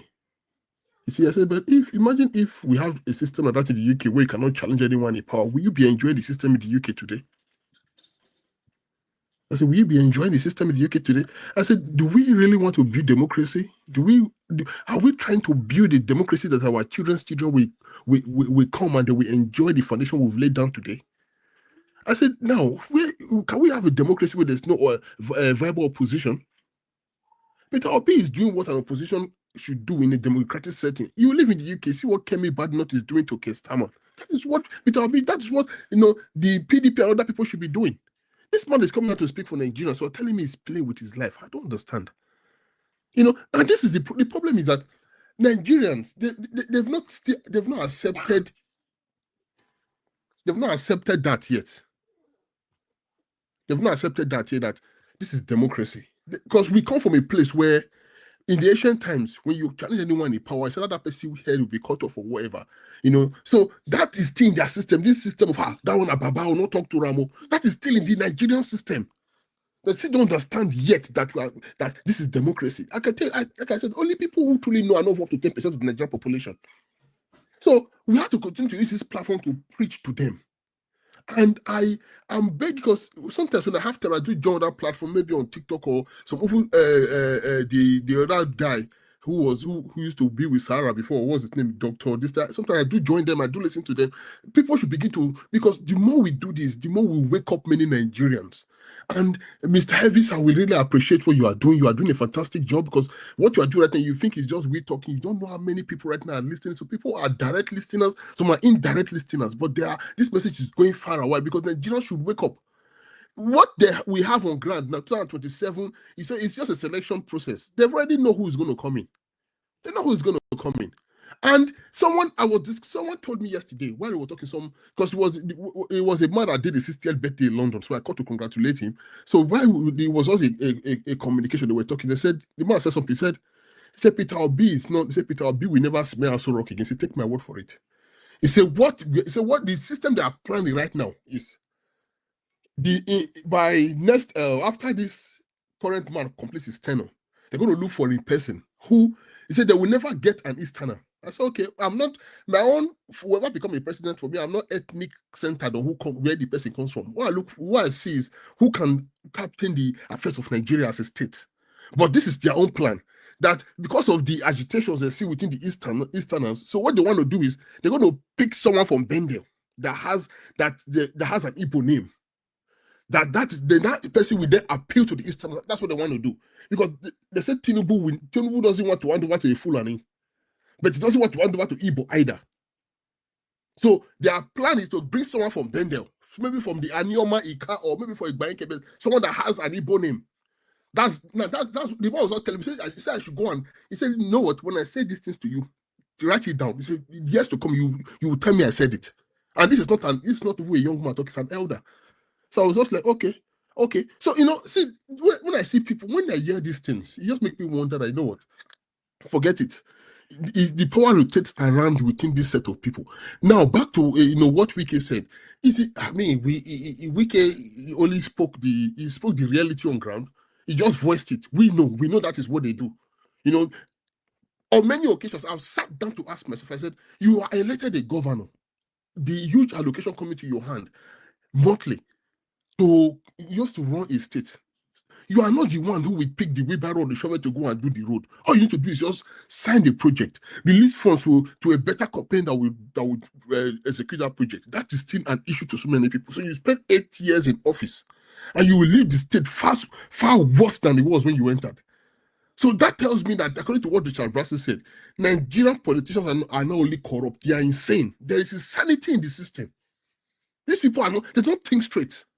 And it's so bad that they recycle themselves. People who think like them are the people that climb to that upper echelon of politics. They're all the same. So we're going to continue to use this platform to talk. And I pray that as we go on with more broadcasts, that many Nigerians will begin to wake up. Because what we need to do is people need to wake up. A tree cannot make a forest. Even if Nigerians refuse to wake up, 2027 will come, upper election will come, and it will become a continuous process. And all we do is talk and talk and talk. Nigerians must wake up to know that we need to come together to demand what we want. We need to come together to say we want a better Nigeria for Nigerians. Until we wake up and come together, these microscopic numbers of individuals will continue to recycle themselves and their kind to office. And that will become a benefit for them alone at the expense of the entire Nigerians. I'll rest my case for now. Maybe I'll come back. Thank you.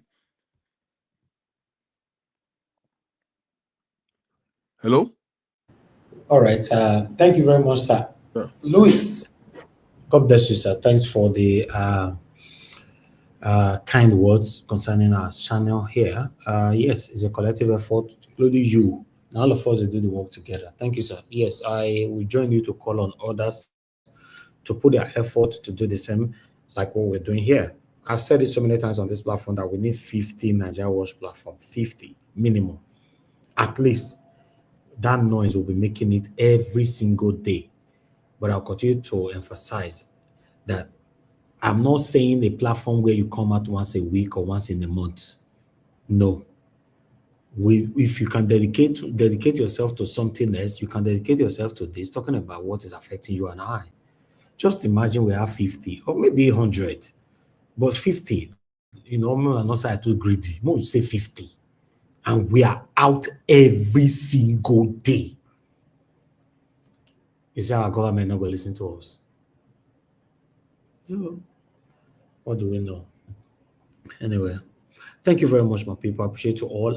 I excite you right there, Madam um, Stella Imasevedo. Thank you very much, man. I appreciate you. Thanks for the super chat yesterday. I already closed. You know, I see when your super chat came in. I was so happy, but unfortunately, I could not say something because we were already off the screen. But I want to let you know that I received it, and I'm very grateful. God bless you, man. Okay, my people just coming in. God bless every one of you right there. Please just do your part. Press on the like and help us to share. Let's call on Mr. Pansat to talk to us. Mr. Pansat, if you are there, sir, unmute yourself and talk to us. Good evening to you, sir. Good evening again, Mr. Elvis and Thank you, sir. fellow panelists and those in the comments section, especially Mommy Diaspora. I hope everybody's having a brand new year, good year, and a good weekend. I was listening and I heard Madam Rita make all the points that are very important. She emphasized that Jega and Mahmood are really no different. We have a systemic problem. And it's by design. A lot of it is due to docility of the Nigerian people themselves. One of the things that Mr. Elvis has been rehashing over and over is that obviously if we don't have this INEC in order, somebody like Peter Obi cannot win, or Showere cannot win. And that is true, but it's not them that are losing. It's not Peter Obi that's losing if INEC is not in order. It's all of us. When each one of these people lose, we lose. When these people go into the ring and toss their head into that ring to contest for election for a true candidate, that is a candidate of the people, I want everybody to have in their head and psyche that it's us. If they rig them out or cheat them, they're cheating us. It's not that candidate alone, especially if it has our mandate. Now, I believe that we skirt the main issue when we talk about these things individually, the problems we have, like INEC. The genesis of our problem is in the three branches of government. We copied our constitution from that of the United States. Therefore, one of the things that took a long time to put together, now a lot of scholars in the past have talked about the philosophy of having a government that has checks and balances, separate but equal co-branches of government. It's sacrosanct. You actually playing, you're talking nonsense if you're doing democracy without that. Because if you have a presidency, that's an imperial presidency, that's all powerful. You know, Nigerians like to worship idol. They want a powerful president that can do and rig an election, take it, run with it. If somebody's soft-spoken, has soft power, they look at that person as an idiot, you know? But the main thing to understand is that in Nigeria, we don't have three co-equal branches of government that are adversarial, that check one another.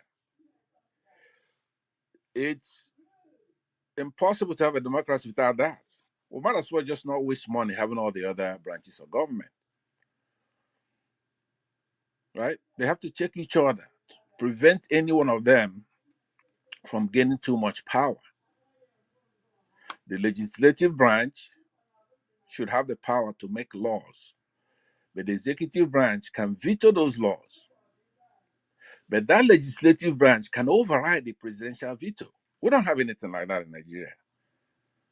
And we ourselves don't do anything about it. So it's not just INEC. INEC could try to rig an election, but if the legislators discover that there was something done wrong, they can impeach. The courts themselves can send writs down to INEC, a writ of certiorari, a writ of mandamus.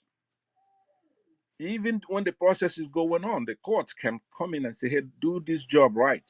This is not the way, this is not constitutional. So there should be system of checks and balances. As we're here now, as I'm talking about this is important stuff. How do you drill it down? Why just treat the symptoms? Jega or Mahmood could do anything, but just doing it doesn't mean that it's final. We should have these systems in place to check, haul them in, question them, and do all kinds of stuff. So, ancient Rome, the Greek statesman Polybius, identified this particular mixed regime thing as sacrosanct. And that even in the monarchical system, they did it. Where you have the consul, the chief magistrate, then you have the aristocracy, right? The Senate, and then democracy, the people themselves. But these concepts, they've over the years got boiled down by the United States, who have a constitution that's thrown down from heaven by God himself. So those who want to read further into this could go to Montesquieu. It argued this. If we don't have a system of checks and balances, we're playing. We're not serious. Now, when you have somebody like Akpabio as Senate president, you have somebody like Tinubu, and you have all these criminals forged. They don't. There's no daylight between them. We're playing. So it's not a Peter Obi phenomenon. You're right. There's nothing he can do. One person cannot do anything. It's all of us on the long-term scope. We have to figure a way to have the ideas of Polybius, Montesquieu, William Blackstone, John Locke. These are hundreds of years ago. They put these things together. So if Nigeria doesn't have checks and balances, we don't have anything. And I cannot blame anybody who comes into that system and takes advantage of it, because why not? We're human beings. Now, that's one area I agree with Madam Rita, but I want to go further to say that it's a systemic problem.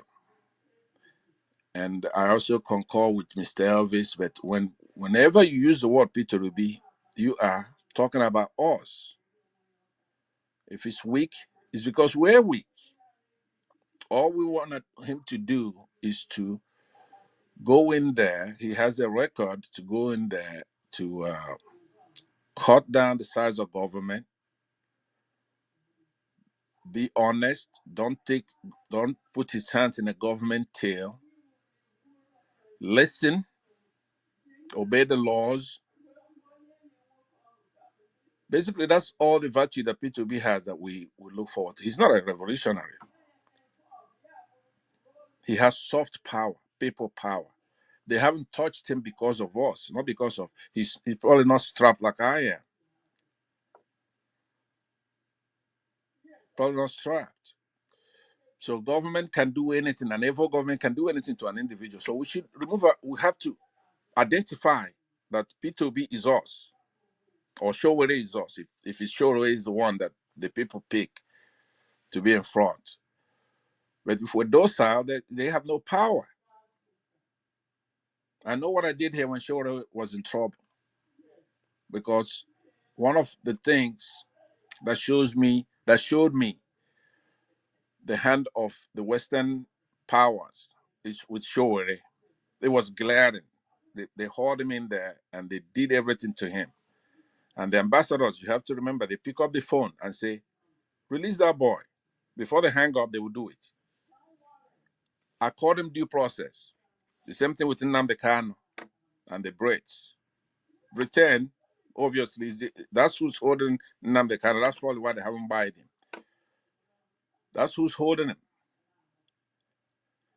So I say that to conclude this way, to say we have to use our heads here. Nobody is going to throw down liberty for you. There are philosophers who say that liberty is watered by blood. Many countries have gone through a revolution. We know how it's done. So if we Nigerians want liberty, freedom, progressiveness, we're going to have to do the dirty work. Unfortunately, we have to ask anybody, that's the way you do it.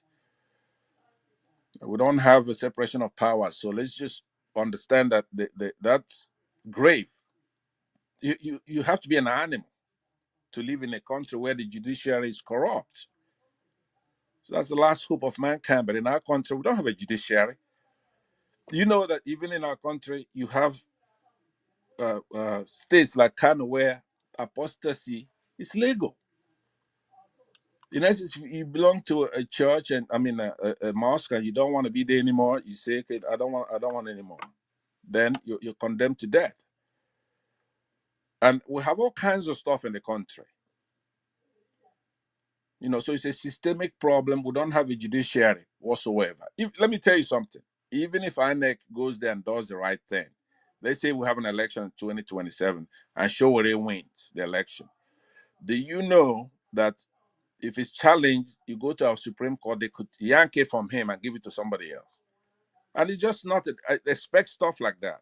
So it's not just INEC, it's a systemic problem. The last vestige where they have their power is that Supreme Court. First thing Buhari did when he came in was to remove an otherwise Western educated Chief Justice on again and put in a Sharia one there. And people like Falana were saying, yes, he's corrupt. Because corruption is the word that gets third world mentality going. If Buhari wants to seize power in 1982 or 1983, he would say, the government is corrupt. If Showore wants to discredit Peter Obi, he's going to say, Peter Obi is the same, he's corrupt. So corruption is the door that they go to. Once Nigerians hear that somebody's corrupt, they lose their mind and their critical thinking and they're gone. So let me just put it that way, because you have to understand that when any of these elections are challenged all the way to the Supreme Court is the one who's going to pick the president of the country. Because finally, this is my final comment, we're operating under an Islamic tenet, Islamic law, which is that God himself picks the president. It's not the people. It's against their tenets in that country. So the deal they made was to have the Supreme Court be that council. They say council that picks the leadership through God.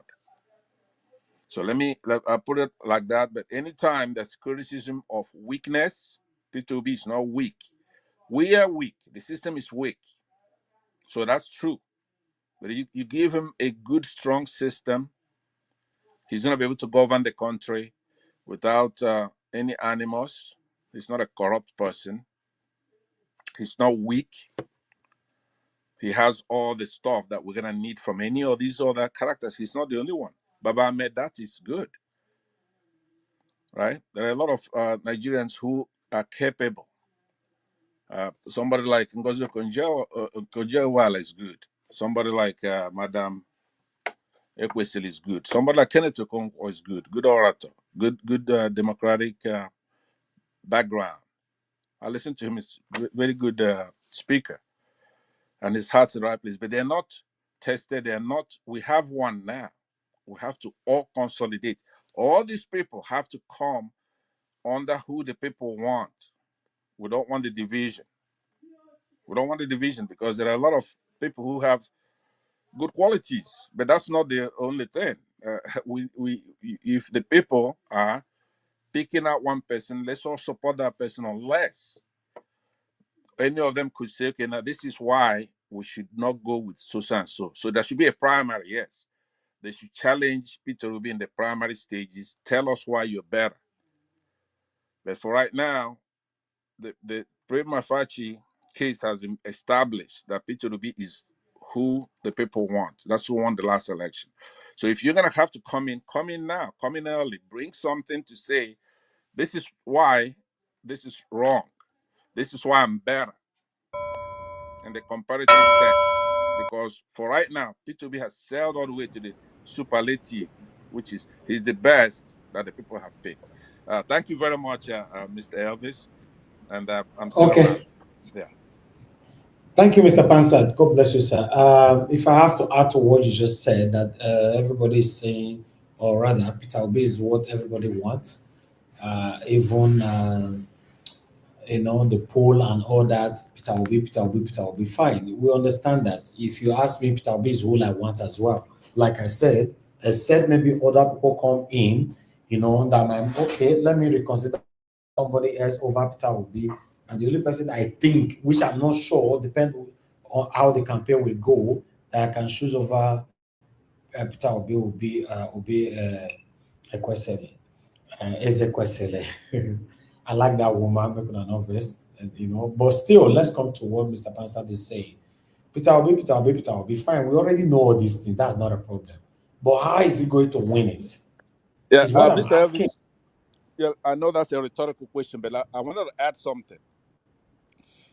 When we look at the virtues of Peter Obi, right?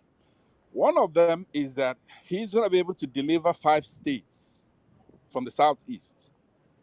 That's big. 5 states. If we divide, he's not probably. Let's say, as a matter of fact, I don't see anybody taking any of that from him. If you then compare, now this is going to sound condescending, but we have to be honest when we're doing an analysis. We cannot be sentimental. The reason why I'm saying that is, let's say, Showere.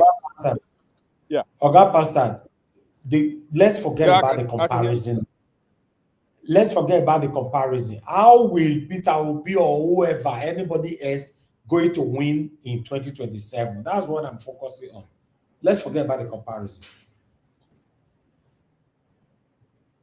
A last comment. We have a dilemma in the country. We don't have, the system is flawed. But when you're doing the calculation of winning, everything has been equal. Your camera is frozen. Me very well. But move your camera. It's just Can you frozen there. Yeah, I can hear you. Go ahead. Yes, go ahead. Okay, let me go back inside. Yeah, sorry about that. Let me go inside. So what I'm saying is that if everything else is equal,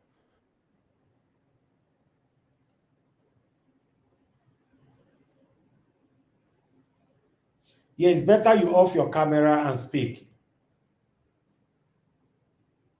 Okay, I guess you're facing the network issue right there. Peter Obi, right?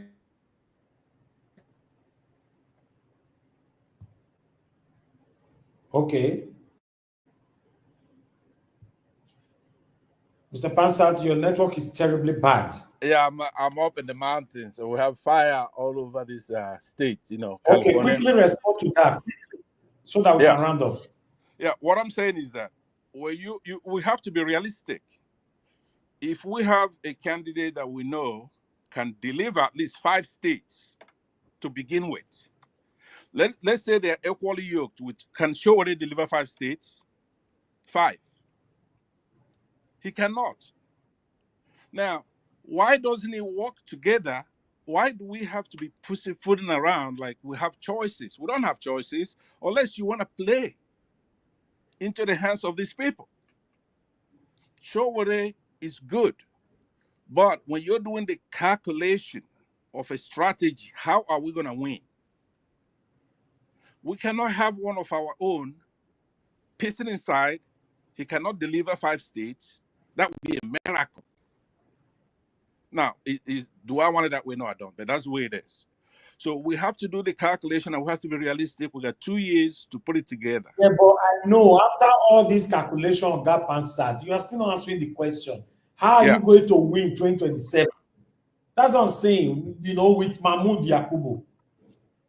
Yes, that is where we have to put all our energy into. It's not the candidate. That's what I said before.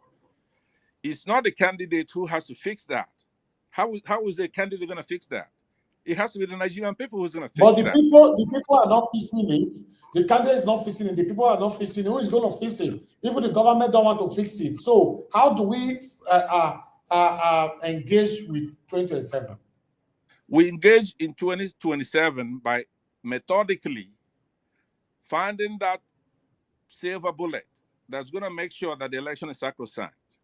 A lot of it has to come from here. And I keep forgetting that it's a different platform. I gave my talk on what we have to do here. We have to do diplomatic work here. Let's say with Trump or anybody else, to whereby when that election is conducted, we're going to know who won that election, and that person have to form a cabinet inside or outside. We'll have to take our country back. The biggest problem we have is the United States and Great Britain. That's it. That's who calls. Thank you. If they call to congratulate, then it works. If somebody rigs an election, you have to hear what I just said. It's very important in the solution of this thing. Quickly, I need to go now. Yeah, what I'm saying is that we have to, the people, not the candidate. There's nothing the candidate can do. We here in the United States, those in Britain, those in Nigeria, we have to make sure that the election observers, these administrations, they have to be lobbied to where they cannot make a phone call to somebody and say, congratulations, you won that election, because until that call comes from the United States and Britain, nobody's won. Okay. Yeah, thank you. All right, thank you. Thank you, Mr. Pansa. God bless you, sir. Thank you. All right, we need to round up now, my people. I appreciate you all. We're already over 3 hours. We're just going to do two minutes final submission so we can round up. Moderator, please, I just take your 2 minutes now. Quickly, let's go. Thank you, ma'am. Yeah, Mr. Elvis, I know you have to go now. I just want to say thank you so much for today. And at least a lot of people have been educated. Mr. Pansat, I asked you a few questions in the private chat. I guess you've answered it anyways. What do I have to say? Nigeria should actually look in depth with everything that's going on. It's not everything that you hear someone say and you just take it that is exactly what it is. It's not. I've always said it, Nigeria is, the more you look, the less you see. And we're not going to come together, and we are very, very weak because we are not together. Yes, we are not. So it's very easy for us to break. And to Mr. Pansat, I don't know, your analysis was saying if Peter Obi will win 5 states from the Southeast. I don't know if you're talking about the present day Nigeria of the Southeast. Because if it's the present day Nigeria of the Southeast, I don't think Peter Obi will win the entire 5 states because the Southeast is not together. Because the ideology is not together. Nothing is playing together. Everybody is separated. Soludo doesn't like Peter Obi. Or is it the one in Enugu State? Or is it the one in Imo or Abia State? They're not together. So, Mr. Elvis, have a good night and God bless everyone. I'll see you tomorrow by God's grace. Take care. Thank you. Thank you very much, moderator. God bless you too. Thank you. Mr. Jonathan, if you are there, sir, 2 minutes. Mr. Elvis, yeah, thank you. Let me just quickly round up on this. Thank you, Mr. Pansat. I concur with you, today, mostly. Our problem is not just on the fact that, yes, when we look at it deeply, it's not just INEC. If INEC does, its job, what about the court? What about our court system? I think that's a very, very legitimate question that we cannot just push aside. It is in our right here in our faces. Is Nigeria, where someone who came fourth in an election, the court pronounced him as the winner, and he governed the states. Nothing happens. So it's a very profound, legitimate question for us to not just to push aside. And finally, I want to talk on this unity thing. I think Madam Rita talked about it. See, unity is our best bet. The only way is just 1 for us minute. The only way for us, the best shot that we have is to come together and unite. This idea of somebody, saying that it is either my way or the highway. It's either I become the president or nobody else. We're joking. We must come together and pull together, in one united voice. That's one way to go about All right, this. thank you. So I'll leave it there. Thank you, Mr. Evans, thank you very much. Have a good one. Thanks to all the panelists and everyone. God bless you. I appreciate you, Mr. Jonathan. Thank you very much, sir. Sir Louis, please, your 2 minutes if you're there. Okay. I think let's continue to speak out and wake up the sleeping Nigerians. Let them understand that the power is in our hands. The way it is at the moment, it looks as if the leaders we have are the reflections of the people, because everyone sees, when we see Nigeria, they look at the leaders of the Nigerian people. We are very educated, we are smart people, but unfortunately, those who are running the affairs of the country, who happens to be the face of the people, don't reflect, the Nigerians that other people actually, expect us to, So at the end of the day, we have the power to continue to call Nigerians to order, let them understand that 2027 is going to be tough, and I understand and I can see what's going to happen. Let's start thinking beyond that. I think for Peter Obi at the moment, and there's so much arsenals, released against him. He's going through a lot we don't even know, and I think he's just a man. It's not a party, it's not a system. How many people do you think stand with him? How many strong Nigerians today are standing with Peter Obi to question Tinubu and look at the policies of the government? None. He's just speaking, and so that makes it even more difficult for him. Thank you. Thank you, sir. Thank you very much, Sir Louis. God bless you, sir. Thanks for coming in today. I appreciate you. Mr. Pansat, your 2 minutes, sir, if you are still there. I'm still here because you're doing such a good job, and I feel guilty to leave. But I'll say these are very important questions, and I hope, because you're very important, Mr. Evans, that's why I normally come in here to jog your thinking, everything, because once you really see what I'm saying, then you're a doer. You're one of those people that will make it happen. I believe that the concern you have about the system, the electoral process, is a legitimate concern, but you have to understand that there are layers. You have INEC, that they could do the right thing at that layer, yes, but I don't see them doing that. The Northern Muslims do not play with things like that. Immigration, electoral boss, those kind of things. But they're changing, and I'm very happy about that. The Northerners are changing. What the calamity that's brought by and betrayal by Tinubu to them from their own aperture. So maybe that's going to make a difference, but we can't count on that. We need to do a lot of work outside with election observers, these administrations, right? We have to send that message, do a lot of shows on that. The administrations cannot undercut our knees by going and congratulating anybody. So we fight it out. It's not just Peter Obi or any candidate. No candidate can do. They're not doing anything wrong. We don't have a good system. A lot of third world countries went through the same thing. So, but 2027, believe it or not, is going to be very, very good. Because only imbeciles now will go voting for somebody like Tinubu, right? They did it under Buhari. He had a horrible 2015 to 2019, but still they re-elected him. So anyway, thank you very much. Thank you, sir. Let's continue for where we stop tomorrow. God bless you, sir. Thanks for coming in. I appreciate every one of you that joined the panel today. Thank you very much, Madam Rita, for opening the door. I appreciate you always. Thank you, Mr. Jonathan. Thank you, Sir Louis. Thank you, Mr. Pansa. God bless you, sir. Can say give us a mandate. You were trying to join us, but your system were not turned on. Your device were not activated. I appreciate those of you that called into the show. Thank you very much. Love God is my strength. And thank you very much, others that called in. I appreciate you all. Those of you that supported the channel. Sue Berry, thanks once again. Love God is my strength. Thank you very much, ma. I appreciate every one of you.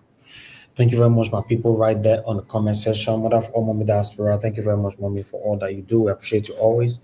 Thank you very much for being there. Thanks, Love Maduka. I appreciate you. Stella Mansevedo, thank you very much, ma. Rosie Ayosh, thank you. Divine Cross, thank you. McDonald, I can see you. Peggy Modi, thank you, my people. Thomas Omoriji, thank you, sir. Appreciate you. God's grace, thank you very much. Thank you, Madam Rita, once again. Michael Abba, Pius Moye, George Fosa, Igbinedion, Kisdagerake, and many others. We need to go right now, my people. I'll see you guys later on, by God's grace. No, tomorrow, 7 p.m. Nigerian time. So we can continue from where we stop. Please don't forget to press on the like button. Don't forget to help us to share before you go now. That would be nice. And for those of you joining us for the first time, please always subscribe to us and hit the notification bell. We are on this platform fighting for how we can have a better Nigeria in our time. Thank you very much, my people. Have a good night and bye for now.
Es su lugar, no sabe.